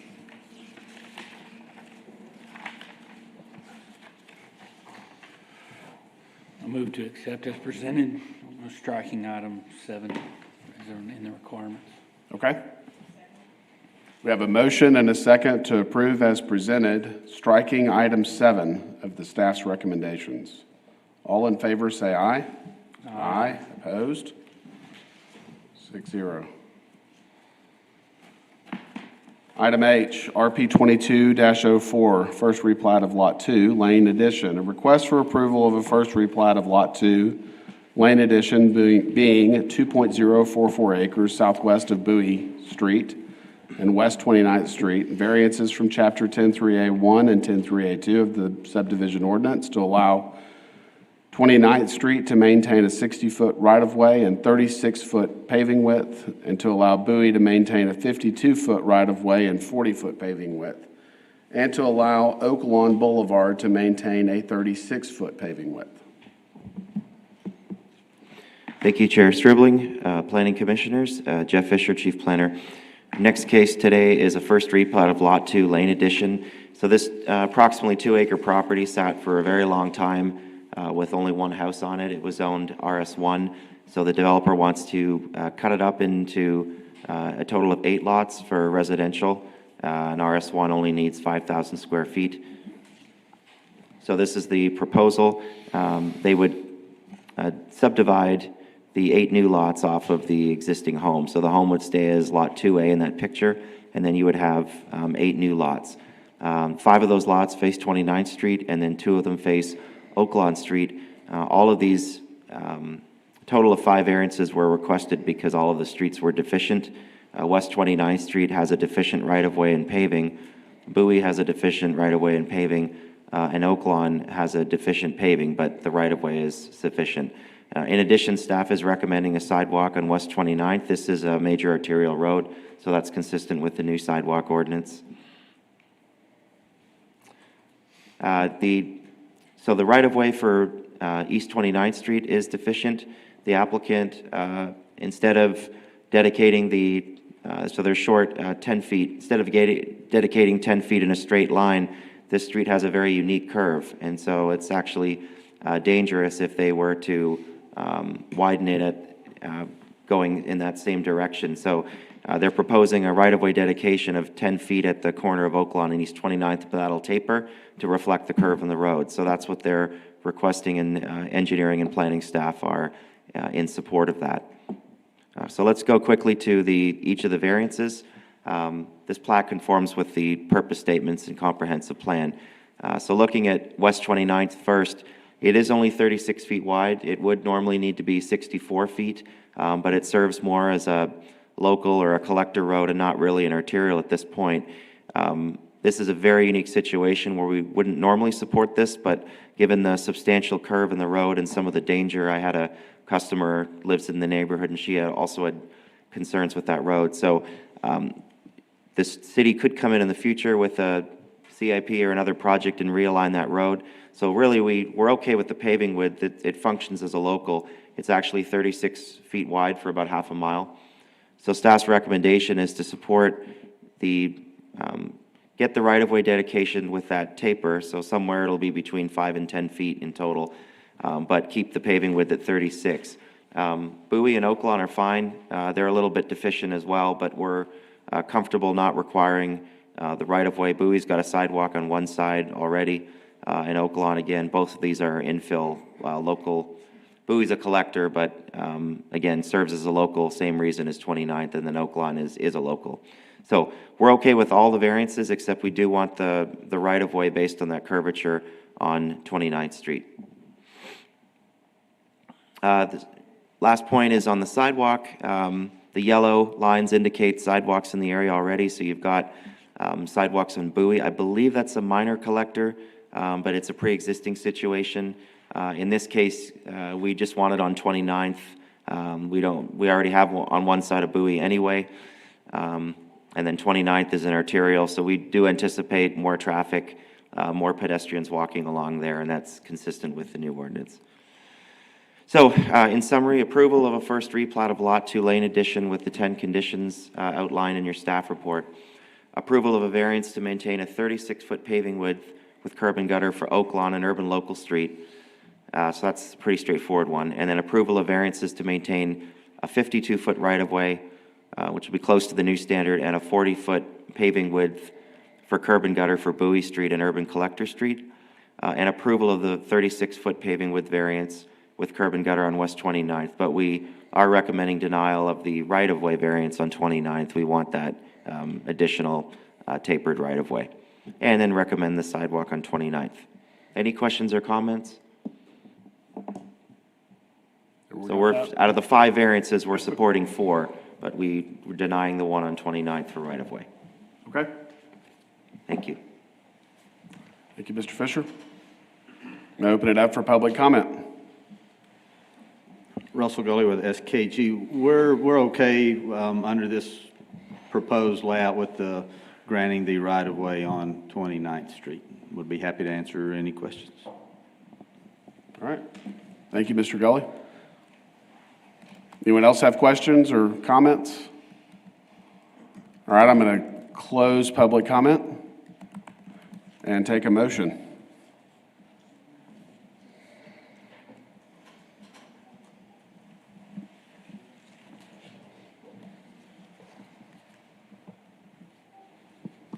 Move that we approve as presented.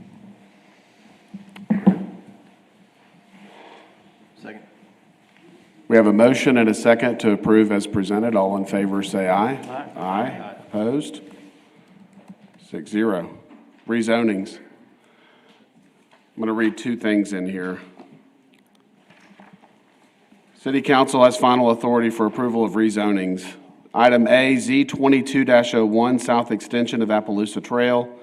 A request to zone a property to the low-rise multifamily zoning district in connection with an annexation being 9.508 acres located at the southwest extension of Appaloosa Trail, southwest of Sherwood Way and FM 2288. And then discussion item A, Appaloosa Trail, South Extension Annexation. Presentation of a proposed annexation of an unaddressed 9.508 acre tract of land located southwest of Sherwood Way and FM 2288. Thank you, Chair Stribling.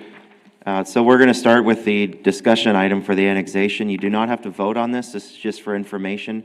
This will go to council next month along with the zone change that's going to be heard next. So we just thought the annexation is probably a better segue because that's what triggers the zoning.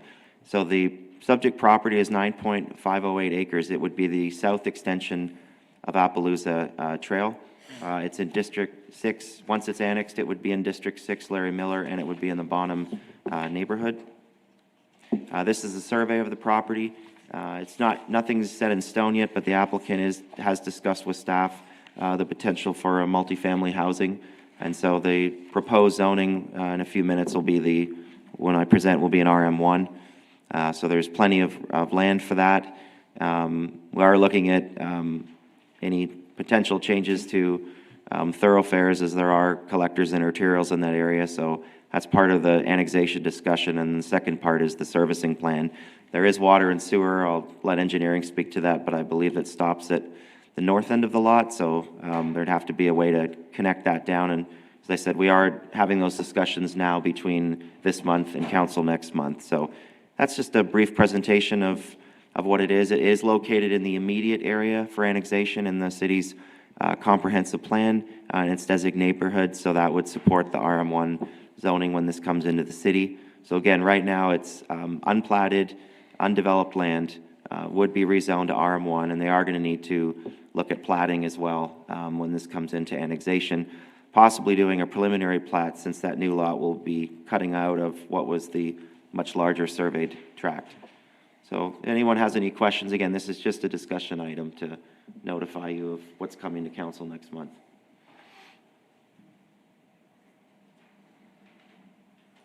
I don't think we have any questions. Okay. And that's just briefly a timeline. So the council meeting would be February 15th, and then the second reading, March 1st, if everything stays as it is. Okay, so I'll move up to the zoning now. So again, I've already presented this 9.508 acres going to RM1. Future land uses neighborhood proposed as RM1.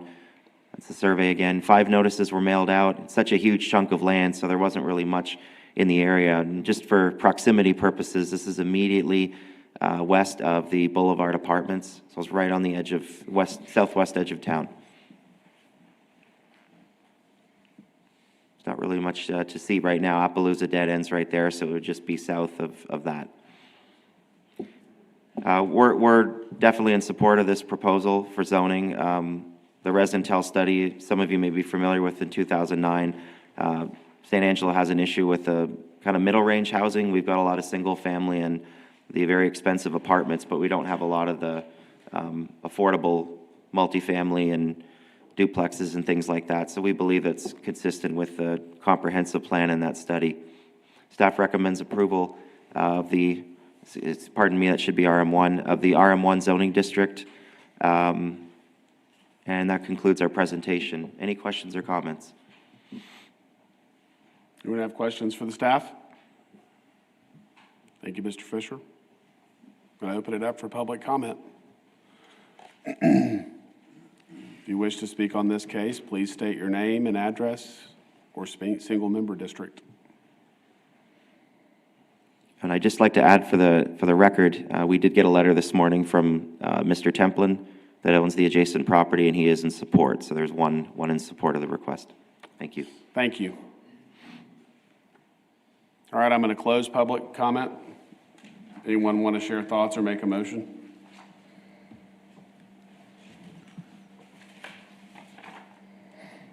Jeff, will you just go back to the conditions one more time? We were looking at just the rezoning of this lot. I was going to say there are no conditions because it's straight zoning. That's okay. I'll make a motion to approve as presented. Second. We have a motion and a second to approve as presented. All in favor, say aye. Aye. Aye. Opposed? 6-0. Item B, Z 2203, 103 West 14th Street, a request for approval of rezoning from the two-family residential zoning district to the neighborhood commercial zoning district, being .23 acres located at 103 and 107 West 14th Street. All right. Thank you, Chair Stribling. So this is another zoning request today. We did a conditional use a few years back for this church. They are looking at adding a coffee shop that would be, could be potentially independent from the church, so that it triggers retail sales zoning required. And so even though the underlying zoning was RS2, in order to allow the church and other potential retail on that site, applicant is recommending rezoning to CN. So this would change the property from two-family residential to neighborhood commercial to allow the existing church and any retail on the property. It's in the neighborhood future land use, and it's RS2. We received 23 notices, were mailed out. We received 1 letter in support and 1 that came in on Friday opposed. I'm not sure if the gentleman's here, but I believe he had some concerns about what the potential uses were, and I think he mentioned an animal kennel or a tavern. And just so you know, both of those uses would not be allowed in CN. if they were to ever sell the property. So this is just to recognize this existing church and to allow a coffee house. This is looking east on 14th Street. So they have fulfilled all their conditions of approval on their conditional use, and the CN would allow the use anyway.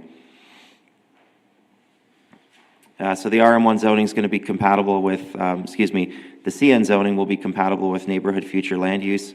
Not in all cases, but in an area that's highly built up with commercial or other institutional uses. And there is we did approve an existing church very close, about 2 blocks to the west, and a funeral home. So again, this is a fairly mixed area already, so we think the CN is appropriate. Staff recommends approval from RS2 to CN zoning district. Similar to the case last month on Gunner, they will need to do a unity agreement. Staff is preparing that agreement. That'll, since both lots are only 5,000 square feet, the CN requires 6,000. The unity agreement would just tie them together as one lot. So it's a very simple process that staff's working on between now and council, and will allow them to move forward. This concludes our presentation.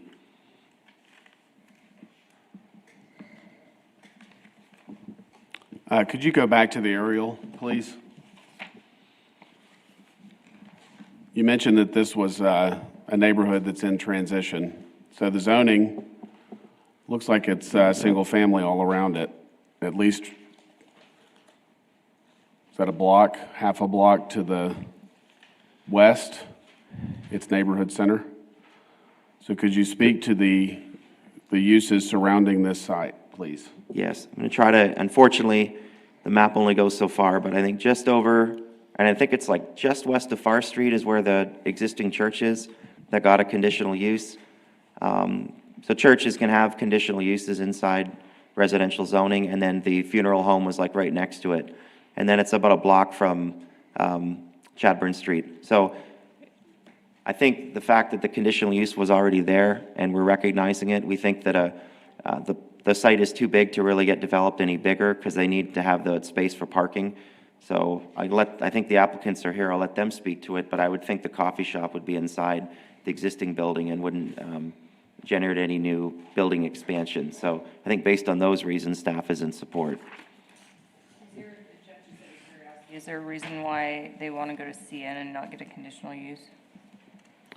Yes, because the RS2, I believe, would not allow a conditional use for retail. Oh, so they have to do the rezoning. Okay. And the rezoning would allow both uses. Got it.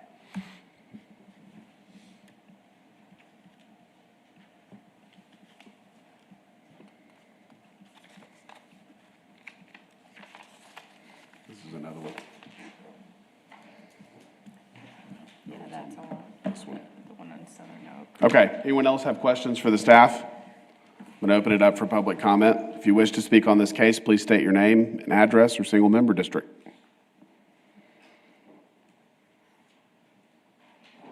Yeah. Good morning. Ladies and gentlemen, my name is Clifford Kerr, and I live at 109 West 14th Street. And I acquired this property on October 29th of 2019. And at that time, I was relocating 1,400 miles away from Ohio down to San Angelo to be with my son and his family. I looked hard and long for a very nice home, and didn't have to be large but small. And I did find that at this residence.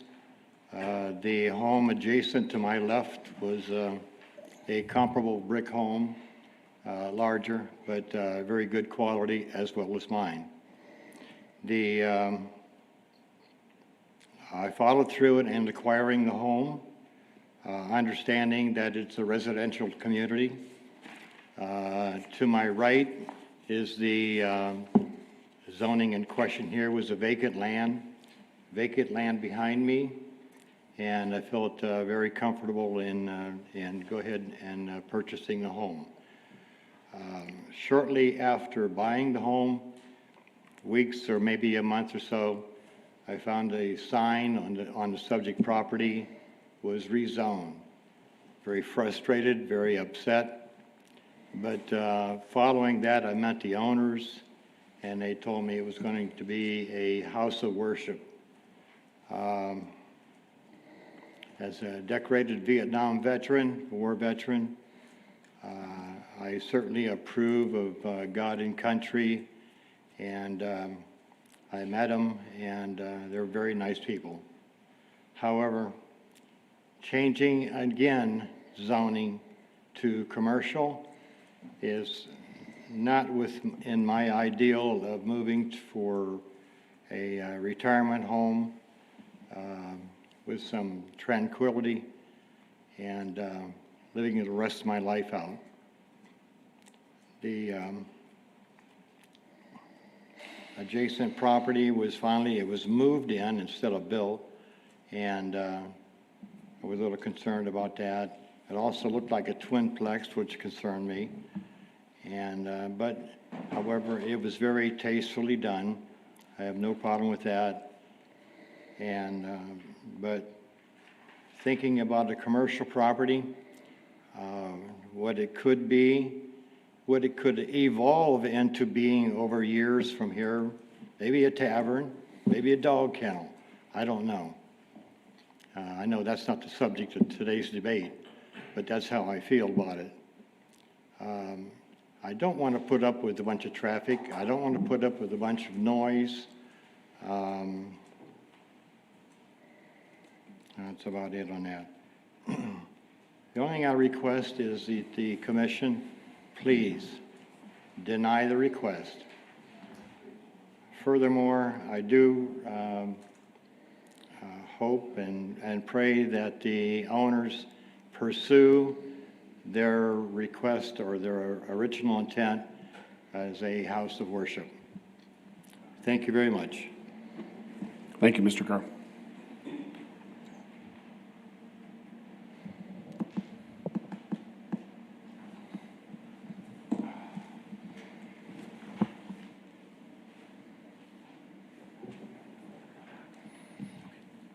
Thank you.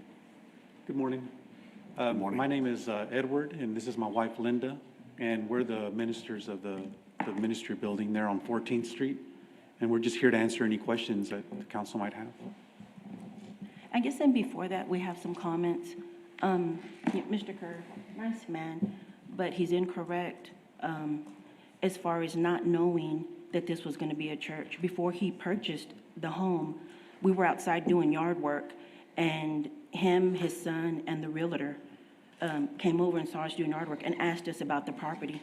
And at that time, they asked what was going to be on that corner lot. And I told Mr. Kerr, his son, and the realtor that we already had gotten approved for a conditional use to have a place of worship. So at that time, if it was going to be something that bothered him, I would think that he wouldn't have proceeded forward with the purchase of the property, knowing full well that we were already in transition of having this built. I understand that maybe here in these last couple of weeks, or, well, backing up, this has been a 2-year and 3-month process on this building. Nobody knew that COVID was coming, and it hit a lot of businesses really, really hard, and even places of worship. So it was hard completing this.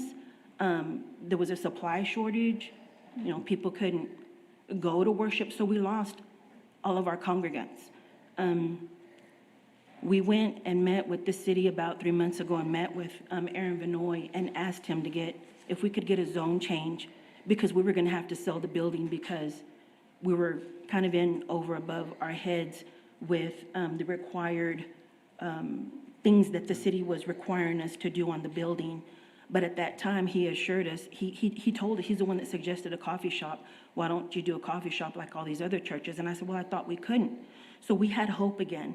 So we got out a third loan, and we proceeded forward with doing this as a coffee shop, thinking that we were already approved for one, only to find out at the beginning of January that we weren't.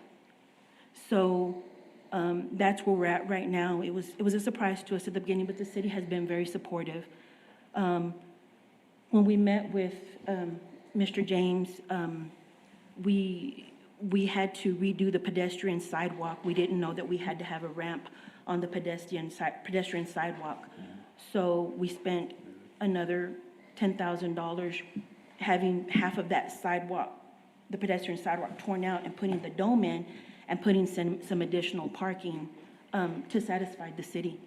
And, you know, everybody's been great to work with, and we've complied with everything that we were supposed to comply with.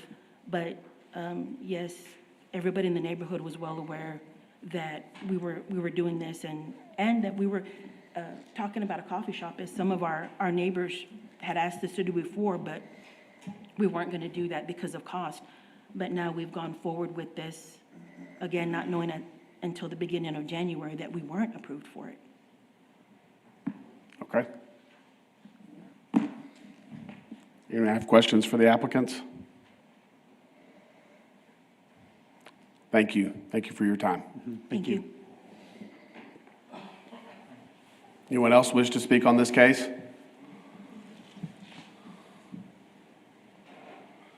All right, I'm going to close public comment.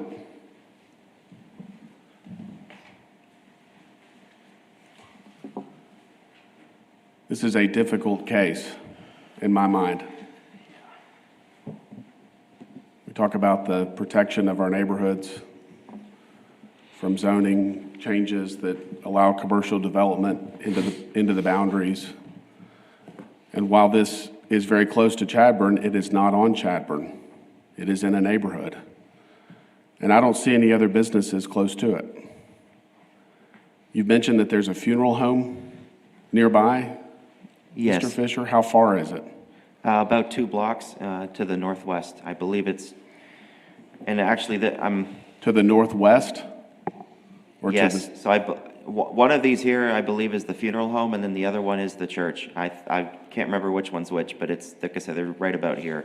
It's the one on the corner, that big building. Okay. Or larger building. So it's on the side. All the other improvements around this site are single family. Is that correct? Within the immediate block, yes, correct. Are other churches zoned the same way?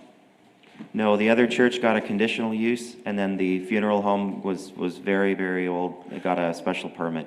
And I'm just like other churches around town, are they, Paul Ann, Emmanuel Baptist, I know those are that area.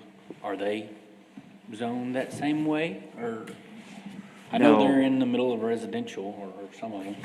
So our understanding of the difference between what Paul Ann does and I think what they're doing is they can market that coffee shop as an independent shop separate from the church, even if it's run by the church, whereas Paul Ann, I think, you still go in and pay, but it's not open to anyone that's not really part of Paul Ann as part of those services. And so really, I think that this one certainly wasn't a typical case. I think the fact that it's on a corner close to commercial, and also that it would be accessory on a small property. I think if this was, coming in like Sonic or Chick-fil-A or something, we would definitely deny this. But I think given the small footprint and the fact that the site has already been built out, to have an accessory use, I think a lot of, and again, not all cases, but a lot of institutions are struggling with costs and trying to do this. At the same time, we certainly understand the neighbors' concerns as well.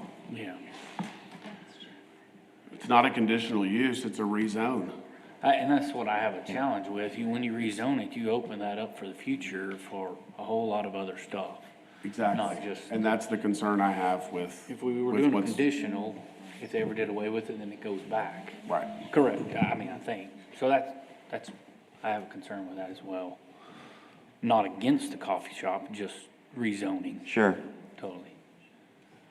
Jeff, just out of random curiosity, again, because I understand where everyone's coming from, giving it a CN zoning. Since it's an RS2, is it able to be zoned RS1 and then get a conditional use? Like, what is the other church that's doing this? What was it zoned before the conditional use? I think it was all RS2. So if you're in RS2, you can do a conditional use for a religious institution like a church. Okay. But you can't do a commercial business. There's no conditional use option in the RS2 for a church. The only way to do that would be to do a zoning. And by doing the one zoning district, it allowed both the church and the coffee shop. But the other church that you had mentioned that was next to the funeral parlor, do you remember what that was zoned in order to get the conditional use? Yes, that one was zoned RS2. Wait, did I just miss it? You said you can't get a conditional use on RS. No, I'm sorry. In the RS2, you can get a conditional use for a church only, but you can't get it for a church and a retail or coffee I shop. thought the other church had another business as well. That's okay. It's the church. And you all have the ability to rezone a property or recommend rezoning a property to what the applicant is requesting or something more restrictive? So in other words, if they were asking for general commercial, you could recommend that or neighborhood commercial. And so one option you would have available is to, you could recommend a rezoning to a planned development that would be based on that zoning, but limited to this particular use that they want to do. We'd have to include some conditions and, in order to make that happen, but that is an option. Except, John, I don't think it's an acre, so I don't think they could do. The other option I believe you could do, you know, and I didn't bring it up because I knew that was going to take longer. You could do a rezoning to office commercial, which would limit it to office related and not all the retail, and do a conditional use on top of. So you have to do another rezoning to CO, office commercial, with a conditional use, and the conditional use would just be limited to these two types of uses. That would require them to come back again, though. So we thought that one application, and we have approved CN in very limited cases in neighborhoods. Not always done, but this was a unique situation. It's just a slippery slope in my mind, and that's the problem that I have with what's proposed. And a PD is really, I mean, that's in the proposed use here, it's almost like spot zoning, which is not good. We want to be consistent in applying our zoning across all standards. And I know that it doesn't seem fair to a church that wants to have a coffee shop, but if we're not consistent with the way that we enforce our zoning, we're going to have an assault on all of our neighborhoods. We're going to have requests like this every month. And if we want to look at changing our zoning rules, then, you know, we can address it comprehensively. I personally, I don't feel comfortable rezoning this to commercial because of all the single family that's around it. It's established. If you were showing me a stretch of road that has commercial development spotted throughout it, we've seen stretches of that, and that to me makes more sense. In this instance, it's very isolated, the way that I see it, and I have a hard time supporting this. Are you all, would it change if you knew that the only two uses happening there would be the coffee house and the church, and not opening it up to other types of retail, or is it just you don't want the coffee shop either? I think a business operating in this location is a challenge, and I think that churches obviously get a lot of leeway when it comes to where they can set up shop. So I don't object to a church. I don't object to church-related activities. But for me, the line is drawn with commercial. When it turns into a profitable business enterprise, that's the line for me. But I'm one person on this panel, so I may be in the minority here. I'm just sharing my thoughts. What year did we originally see this case? And when I look at the site and I look at that portable building that was brought in, and I look at the sidewalk to nowhere, and I look at this parking lot that's paved, I've been here since 2016. I'm sure it happened I'm sure it's happened since I've been up here. I just have zero recollection of this case. I believe it was 2018 or 2019. It was within the last 3 or 4 years. Okay. Well, that's interesting. It's a church. Yeah, I mean, it's here nor there, but I would personally like to go back on YouTube and see where in the world, how that happened. When I would like to just see how we looked at this case back then. I have zero recollection of it, but I'd like to see how Mr. Kerr was, how that big portable building, wound up next to his home. Personally, I would just like to see how that happened, but it's here nor there anymore, right? It's there to stay. Okay, does anyone else wish to speak on this case? I'm going to close public comment, and if anyone else wants to share their thoughts or make a motion. Okay, and I asked Luke this a second ago, what about, could they do, because they've already spent so much money with the sidewalk and making it handicap accessible, I feel awful for the applicant just in the sole fact that it's financially draining. And they're trying to recoup some costs, but I also see Mr. Kerr's side and this might be more for staff, so Jeff, I don't know, what about a coffee truck that's movable? Is that allowed in RS2? I believe there's some limitations on that. It has to be so many feet away from a house, and it can only be so many hours a day. It's very difficult for a coffee truck in a residential zoning. They could do it, but they'd have to keep moving it all the time, if I'm right about this. Okay. Jeff, where was the misunderstanding that, they were approved only to find out 16 or 20 days ago that they were not approved? Seems like, to the point that's been made, a lot of dollars, changes, configurations have been made.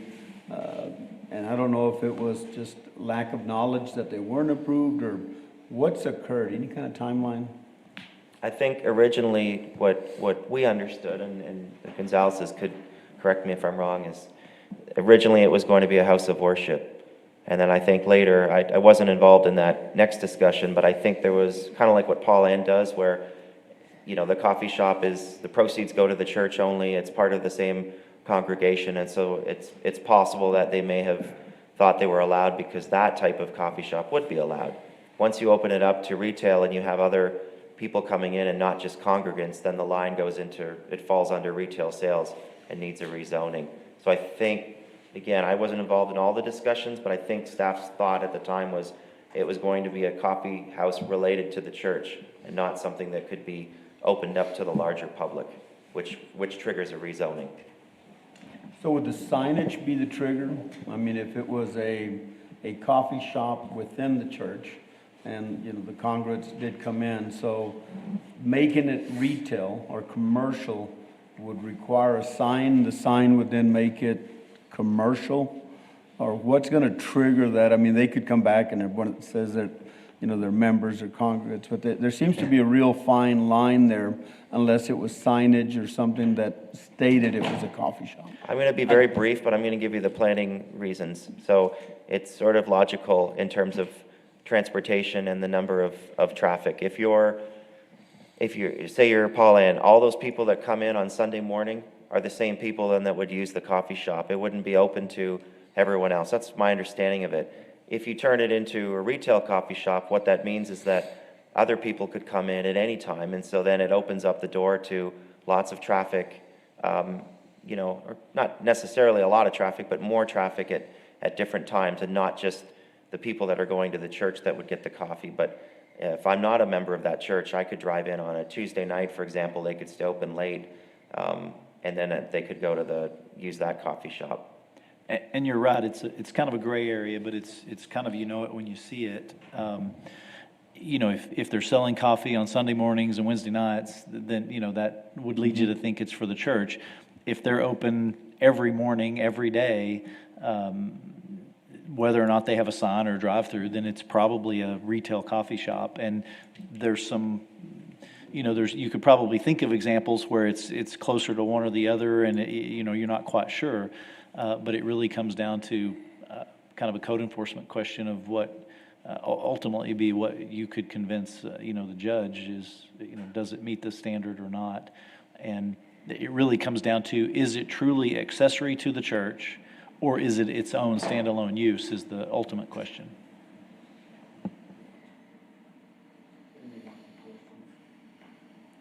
Yes, ma'am.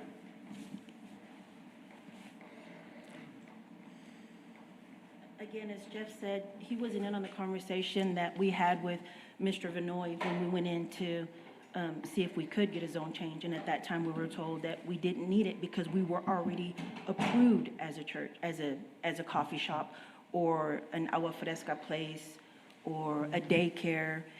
He pulled it up on the map and showed us. At that time, we had put it up on the market because we had told him, we're not gonna be able to do this anymore. Right. And so when he assured us of that, we went ahead and took out a third loan and moved forward.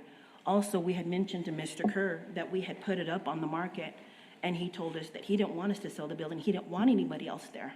And so we were encouraged again, once again, to go forward. There is a triplex next to us. We're RS2, but there's a triplex next to us. Ileana's is down the street. Hidalgo's is a block down. We're surrounded. And then the other church they're talking about is half a block. So we're surrounded by businesses. The other thing that I think Mrs. Davis mentioned was, the way I understood it was that if we did get approved for this coffee shop, then if we did sell the building, it would revert back to just RS2. This would be... That's not what's proposed. The request that's been put in front of us is to change the zoning, the underlying zoning of the property, which would allow anyone, including you guys, to operate a commercial business in that location. And that is the objection that I have to what's proposed. But it's restricted to neighborhood commercial, not fully Correct. commercial, correct? Yes, sir. There are limitations within the zoning, but it runs with the land. So if you guys sell it, someone else can come in and open a business in that location. That's at the heart of my primary concern with what's proposed. I'm not against you guys in trying to have a business that can be successful there. I just don't like the zoning. And it's not it's not a single family, it's a two-family, it's an RS2. It's RS2 zoning. It's RS2 zoning, Yes, sir.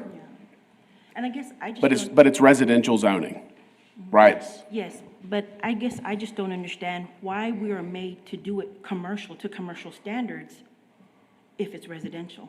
Our setbacks had to be commercial. We had to have a triple sink, handicap ramp. I think it's hand-washing because it sink. was a church. You were putting a church in a neighborhood, and within the zoning rights, churches have a lot of leeway in where they can be located, including in neighborhoods, like this site. And so, even though you're in a residential neighborhood, because you're a church, which operates in some facets as a commercial enterprise, you have to meet the commercial standards for that structure, no matter where it's located. Yeah, it's a ministry as a conditional use, and I think that's where I wondered why then we were made to do commercial, because it's conditional, Yes. not permanent. And I'm sorry for the confusion that you've had with the staff. I'd love to try to work something out. I'm a compassionate person. I understand that you've spent money on this project and you'd like to at least recoup your investment. Right. But I hope you understand that, our position up here is difficult. And we've had cases like this that have come before us that have been hotly contested. And I feel like an important part of my role is to enforce the city standards consistently. And in this instance, I don't think that rezoning this property to a commercial use is a good idea because of all of the surrounding uses, because of all of the surrounding zoning. I see that it's close to commercial, but it's not a budding commercial. And we have to draw a line somewhere to protect the neighborhoods. If we don't, then we're going to have commercial that just bleeds into residential areas all over our community, and we don't want that.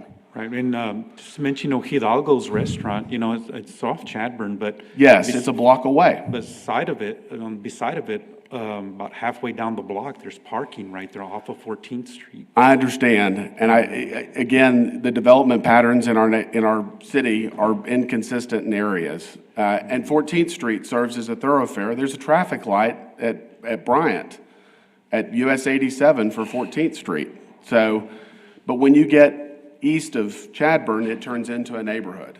And it's half a block from where you guys are located that the neighborhood really starts. And as you go further east, it's a neighborhood with very limited exception. And that's why I can't support rezoning this lot Now, again, we have to vote as a panel. There are other ways to appeal this. There may be other ways to get a coffee shop in this location with, under the church. I don't think rezoning it to commercial is the right solution for this problem. Okay? Well, I'd like for y'all to count the members to consider, there was 23 letters sent out. Yes, and sir. There was one in favor also, and just one in opposed to it. Yes, sir. And no other responses. We will And I take think that for into me, account. My biggest thing is the city being on the same page. Because again, we wouldn't have proceeded forward had we not met with Mr. Vinoy. I understand. Telling us that we were in fact approved. So we moved forward with it. Yes, ma'am, And I don't understand. think that's fair to us, especially cost-wise. Especially us thinking we had hope again, getting out a third loan, and now to come to this at the beginning of the month saying, oh, well, wait, you're not approved. Right. That's not fair to us. I understand that, and I'm sorry that that's happened to you. And I'm trying to be consistent with the way that we view cases like this, so that there's not a misunderstanding that you guys would have with us. If we approve it and it goes to the city council and they reject it, you're in the same position. So I'm trying to be consistent, and I hope that you guys understand that. I'm sorry that you got bad advice. I would strongly advise you to go back to the city and try to find a way to work something out with them. I don't think that rezoning this lot to commercial is the solution, and that's what we've been asked to look at today. Okay. Okay? Thank you all. Well, thank you for your time.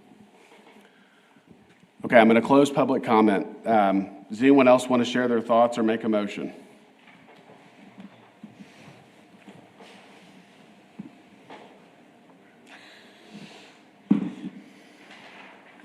It's hard, I mean.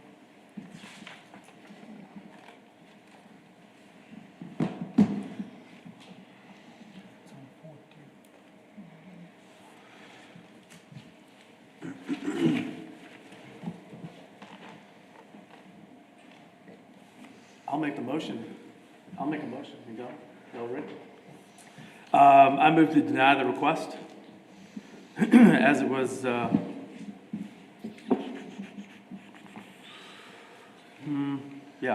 just make a full-blown denial. Deny the request. Okay? I'll second. We have a motion and a second to deny the recommended rezoning. All in favor, say aye. Aye. Aye. Opposed? Aye. Okay, 5-1.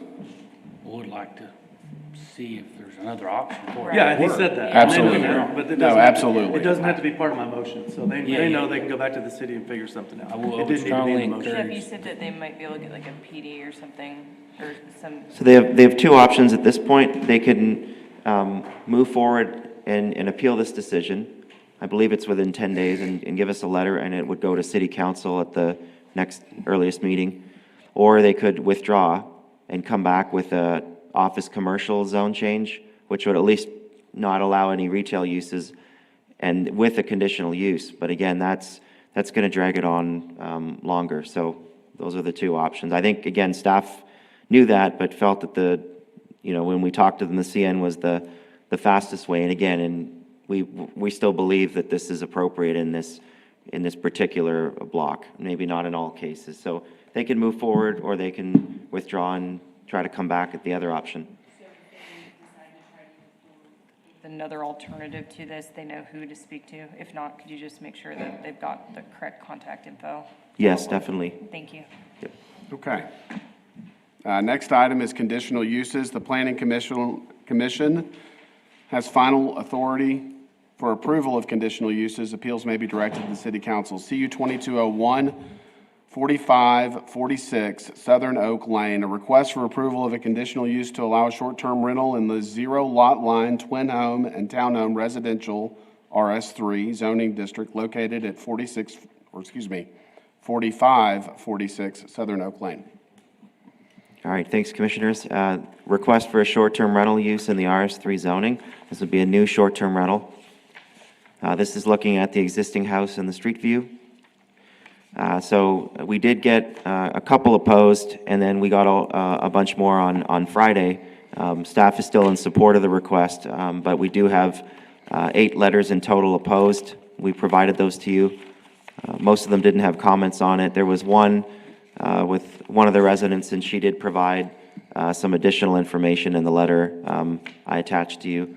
So none in favor, 8 opposed, 26 notices were mailed out. But again, staff still supports the request. There's no short-term rentals within 500 feet. There's no plans to make any changes. It's still going to be inside of a home, as we've done many, many times. The rental will be in an RS3, which is probably even better. It's a multifamily zoning area, so it kind of supports more density and more housing choices anyway. We believe there's a community need for a short-term rental in the Bonham and Southland area. We don't have too many short-term rentals there. So staff's in support with 3 conditions of approval. These are pretty standard. They have a minimum of 2 parking spots, so maintain those. Maintain the short-term rental in a manner consistent with the zoning ordinance, so they'll have to renew in a year, and then every subsequent 2-year period, and then a fire inspection through the building permit process when they come in for their certificate of occupancy. Any questions? Anyone have questions for the staff? And again, most of these letters came in on it must have been very late Friday, so we got them out as quick as we could. Okay. Thank you, Mr. Fisher. We're going to open it up for public comment. If you wish to speak on this case, please state your name and address or single-member district. Larry Miller, 3630 Briar Grove, single-member District 6. My problem with this is, as it's indicated, is a 0 lot. These are in close quarters, and because of that, the residents of these places have to have a great deal more courtesy in dealing with the closeness and proximity of their neighbors. These folks are very concerned about noise levels. They're concerned about rowdy crowds coming in from everything from a graduation ceremony to the rodeo and so on. This is a residential community that is primarily senior citizens. So they're extremely concerned about that, parking, and the whole gamut of problems that can come up as a result of this. Thank you, Mr. Miller.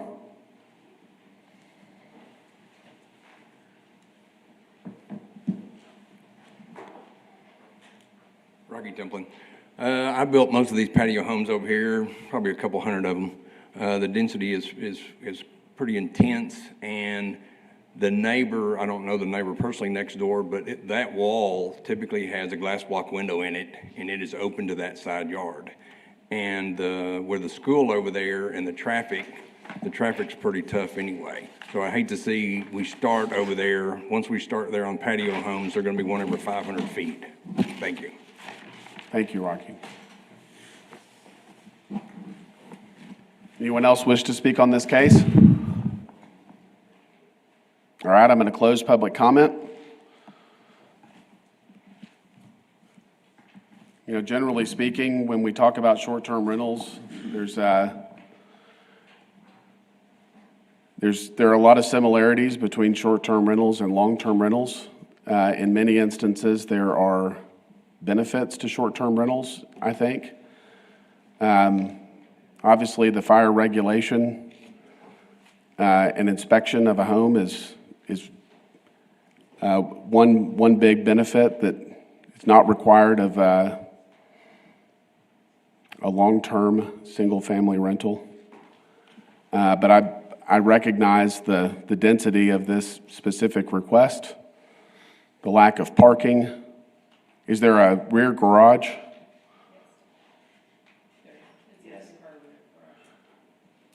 Yes. And does it meet all of the parking requirements set forth in the short-term rental? Yes, and just to point out, correct. So when it's a short-term rental, the owner cannot be in the home at the same time. So it's just basically whoever that family is leaves, and then it's rented out as a short term. So the minimum 2 parking spaces are provided, so it's the same as if a family lived there.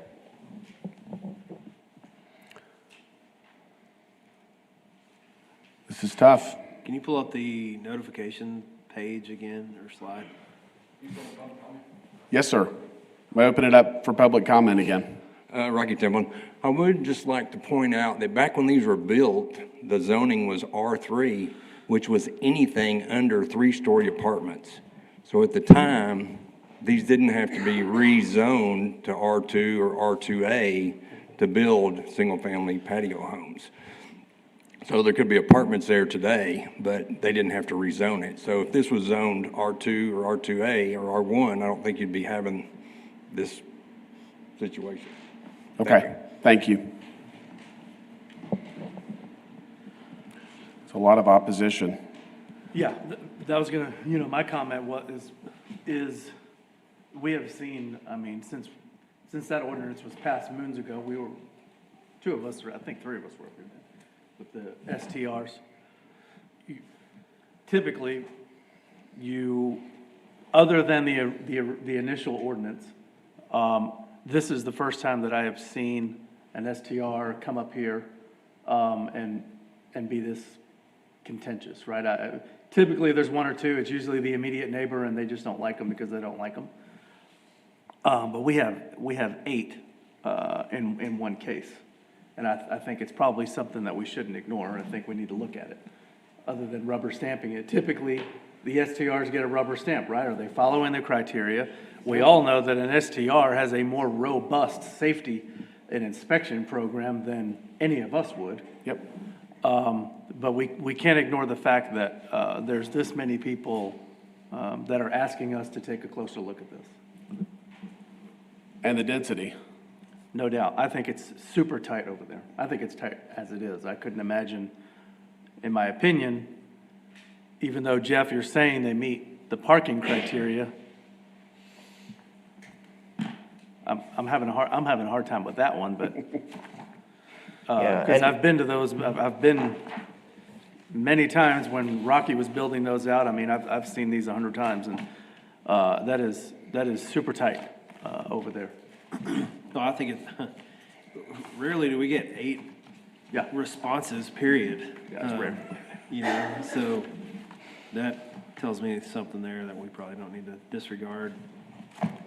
I think when we started doing these, and the council passed that ordinance in 2017, most of them were down at the lake. They kind of started or along the Riverwalk, and then as time went on, more people saw it as an investment. So now we're getting more in the RS2 or RS3 districts as well. So definitely, yeah, something to look at. I've said it from day one. I think STRs have their place, and I think they also have places where they're not ideal. And I think we have this would be the first one that I'm giving this much thought to. I will tell you that. I usually look at the rubber stamp, and they following the rules. If they're doing what the ordinance says, yes, then here we go. Yep. This is just a little bit different, and it is certainly puts me at a level of discomfort. I do agree with all y'all. I look at it as if that does pass and does turn into an STR, I feel like the potential renter based on neighborhood would be, the cost to rent it per day or per week or whatever it might be would be considerably higher than a general STR. So you might end up with a traveling nurse or something in there. So I do see it both ways. Obviously there is a lot of opposition. Parking is an issue. But again, I would see that the cost of the stay would be escalated compared to some of the other ones that we've had in front of us. Yeah, that's a great point. The clientele that this particular property correct is not what you would see. In my opinion, is probably not going to see what we see downtown or at the lake. Or at the lake, exactly. Yeah, and that's a great point. Since y'all have seen these, what's the approximate square feet of the home? I mean, we're concerned about noise, and is it 1,200? No, they're typically like 15 to 1,900 square feet. That's? They start at about 12. Oh, you do have some 12. I think that one's like 15. So 12 and up? Yeah.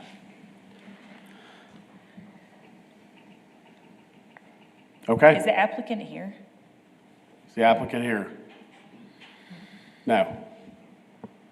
Yeah, the flip side to your argument, which was a good one, and I totally agree, is we can't regulate who's going to be there. Exactly. Yeah, no, 100%. You know, 100%. we can't tell the homeowner it's travel nurses only, Yes. right? I mean, I get it. Yes, no, Yeah, 100%. I get it. And again, I see both statements, you know, because again, I agree that the parking's challenging and there is a lot of opposition. Again, I just, looking at short-term rentals and the lack thereof in San Angelo, again, ones that are in nicer, or, you know, again, the price point on this, if it were to be sold on the market, they obviously have to recoup their costs on their nightly stays. So again, they'd be charging a higher dollar or higher premium. Commissioner Davis, Appraisal District has it as 1,876 square feet wow. with a 441 square foot Yeah. garage. Okay, perfect. I thought it was 1,500, but, okay. Does anyone wish to make a motion? I make a motion that we deny this request based on the number of oppositions and the zero lot line because of the proximity of the homes. Okay. Second. We have a motion and a second to deny the request for short-term rental in this location. All in favor, say aye. Aye. Opposed? So 6-0 to deny. Master Thoroughfare Plan Amendments. City Council has final authority for approval of Master Thoroughfare Plan Amendments. MTP Amendment, City of San Angelo, west of Lakeview Heroes Drive. A request to amend the Master Thoroughfare Plan component of the of the San Angelo Comprehensive Plan to realign minor arterial and minor collector streets located southwest of Sherwood Way and FM 2288. Rafael Alvarado with planning. I was notified that this case will be tabled, Can't be right. so it won't be heard. Yeah, there's a request to table it. This is the area where we're looking at that annexation that we talked about earlier. But as part of that, we're looking at the whole street arrangement of that area. We're working with 2 or 3 different developers on that. They've asked that we table this, and so we're recommending that you all table it. It's up to you, it's your decision, but they're working on some different layouts and things, so we're in no rush to move this forward. We just thought we were ready, but now they're going to look at some different street layouts, and so we're recommending to table it, unless that has just changed. We're not sure. And I would point out there may be a notice issue as well. One property owner at least doesn't believe he got the notices. So we have a motion to continue. Well, table till the next meeting, or, well, actually, Can we kind of throw some ideas out, because there's a lot of moving parts to this thing. Do we have a motion on the floor, Chairman? We do not have a motion. However, I would like for them to work with the staff on the recommendations. Is there something specific that you need our guidance on, or? Russell with SKG, there's, on one hand, we want you to postpone it, but potentially on the other hand, depending on what maybe staff says, we may want it to go forward, because I guess kind of the case we just heard about the rezoning and the stuff on Appaloosa, Mr. Templin's, we're working on turning in a preliminary plat for the land that Mr. Templin owns, and so our question is, Oh, God. do we generally conform enough with his preliminary plat based on kind of the current master thoroughfare plan that they would give us I guess a check mark of, yes, we generally conform, or would they say, no, we don't conform enough, we gotta revise the master thoroughfare plan? So, you know, I guess what we're looking at, Appaloosa, this is Appaloosa and that's Pinion. And currently it kind of loops and connects them. You know, so we're kind of on the,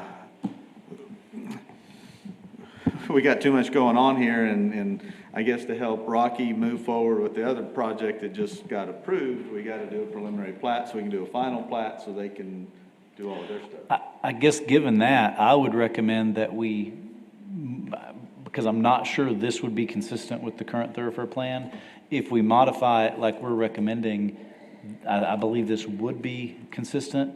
If something changes beyond that later, we could always come back and amend it again.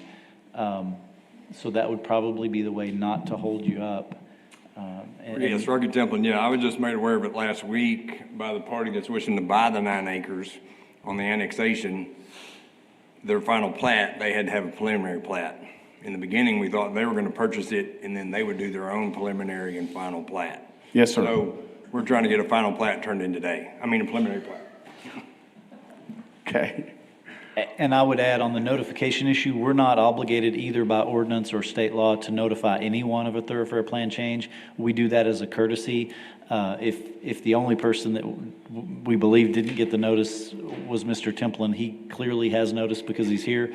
And even if we didn't send out any notices, again, that's, our ordinance doesn't require that, nor does state law. So I don't believe that's a problem. Okay, so we have a request from the staff to table the thoroughfare plan discussion. Does anyone wish to make a motion?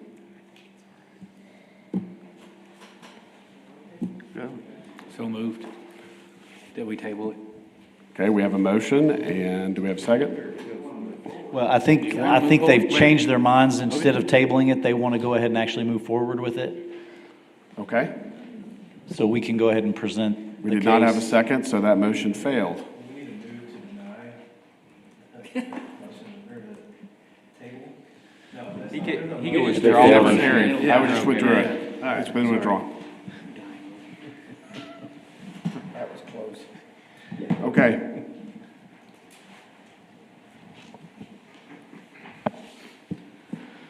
Rafael Alvarado with Planning. This is the Master Thoroughfare Amendment to Twin Mountain Trail, or Twin Mountain Drive, I believe, and Appaloosa Trail. The total area of the properties through which the current future thoroughfares intersect is about 2,600. It's just outside of city limits, near the South US Highway 67. And the future land uses for the area around US 87 are commercial, everything else is neighborhood. And this is a statement, I guess, proving the staff's rationale for the amendment to the Master Thoroughfare Plan. The proposed amendments are to minor collectors and minor arterials. The other road that's also connected is Pinion Ridge. Pinion Ridge, this little one right here, and then Appaloosa.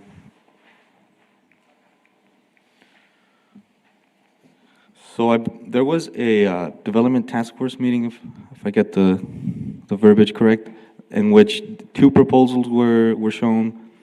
This is the first proposal in which Appaloosa Trail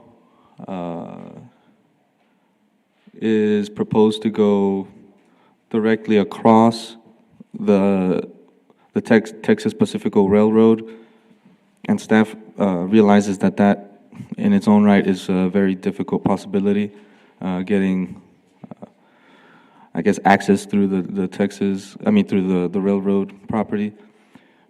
The other changes, major changes, are to Twin Mountain, this red minor arterial. There is currently an existing storage facility right on the path, on the previous future proposed path. I could show you it.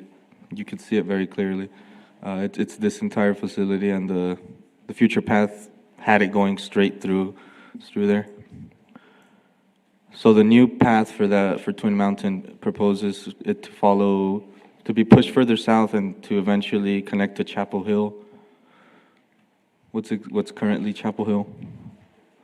The other major change to Twin Mountain is this bend here.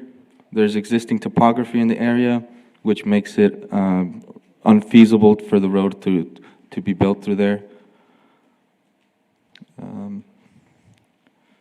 And then the other change that you should keep an eye on is this curvy bit here that extends off of Coral Way, which Coral Way is over here on the eastern side of the Meridian plat. So this is proposal 1. Proposal 2, Appaloosa Trail stays the same. No change to Twin Mountain.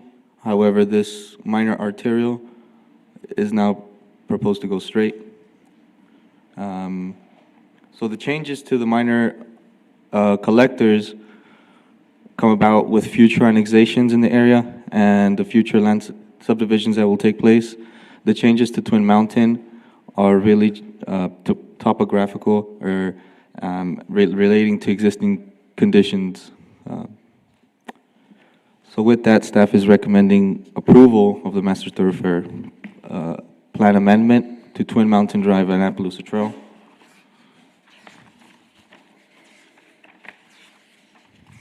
I don't think I have anything on this.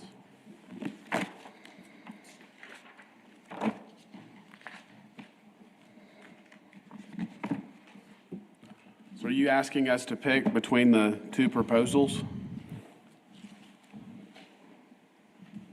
Go back to those. No, I think we're recommending, I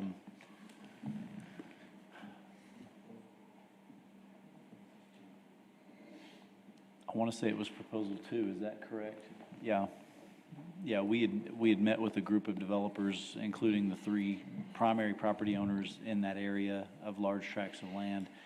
And these were the 2 proposals we presented to them, and this was the one that was their preference. And staff was fine really either way. We just wanted to be able to plan out the future roads in the area. So we're recommending that you approve proposal 2 as a change to the thoroughfare plan. Okay. And I should add that this recommendation will go to City Council. Right. Okay. Anyone have questions for the staff? All right. Thank you, Raphael. We're going to open it up for public comment. Anyone wish to speak on this case? Please come forward. State your name, address, and single member district. Rocky Templin. Of course, this kind of caught me off guard. I didn't even know it was going to be on the agenda today. And so the meeting we did have in the past, I think we talked about a bunch of different options, and I don't think, one of them is on there. So, I mean, if I have to choose one, I don't know that any of them are going to be a fact by the time we get there. Appaloosa, I don't believe. I'm not an engineer, but it will not cross the tracks because of the owner on the other side and the railroad commission and the elevation of the railroad. I just don't think it will happen. So I'm always confused why somebody just draws on there, and I'm colorblind, but why somebody just draws on there with colors wherever they want them, and they're not even realistic. You would think that they would use a city engineer and try to figure out the best situation for the property that's there and then come up with that. So I don't really have an answer. And I can answer that last part, that the thoroughfare plan is a generalized plan of where we want major roads for long-term connectivity.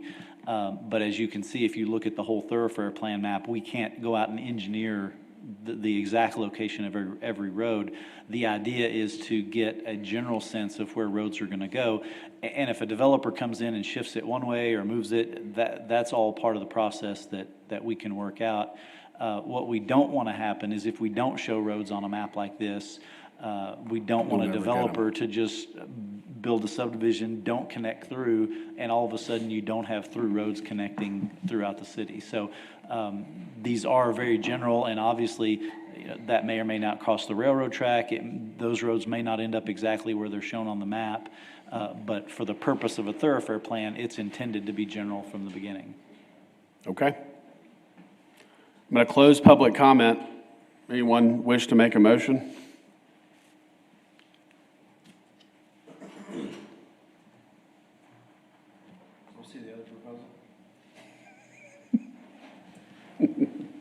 And really, the only difference is how that, if you can see the extension of Pinion Ridge, which is that east-west road,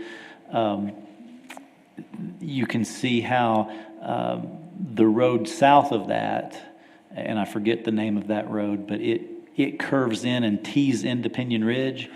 And on option 2, that road continues and tees into the north-south Appaloosa. That's really the primary difference between these two. Okay. Wait, can you go back to proposal 1? Oh, okay, I see it now. You need to like layer them. That would be really confusing. Yeah. And again, as I mentioned a minute ago, we will continue to work with all of the developers in this area. It's just a guideline. Those roads can shift around quite a bit without having to come through you and city council. In this case, it's just that what was one through street that connected Appaloosa to Pinion Ridge now becomes a T or a cross intersection, and that's kind of what warranted a change in the thoroughfare plan.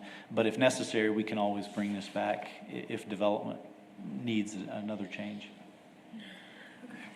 Are you ready for a motion? Yeah. All right, I'll make a motion to proceed with proposal 2. Second. We have a motion and a second to recommend proposal 2. All in favor, say aye. Aye. Opposed? 6-0. I think that does it, guys. Director's report. I really don't have anything. I just appreciate all of y'all's work, and I do appreciate the Development Task Force and all the folks that worked with us on getting the sidewalk ordinance to where it is. I think it's something that everybody's comfortable with now, and that was our goal all along. So I appreciate their work and y'all's work as well. Future meeting agenda and announcements. The next regular meeting of the Planning Commission is scheduled to begin at 9 a.m. on Monday, February 21st, 2022. Adjournment. We have a motion and a second to adjourn. All in favor, say aye. Aye. Opposed? 6-0. It's 11:50.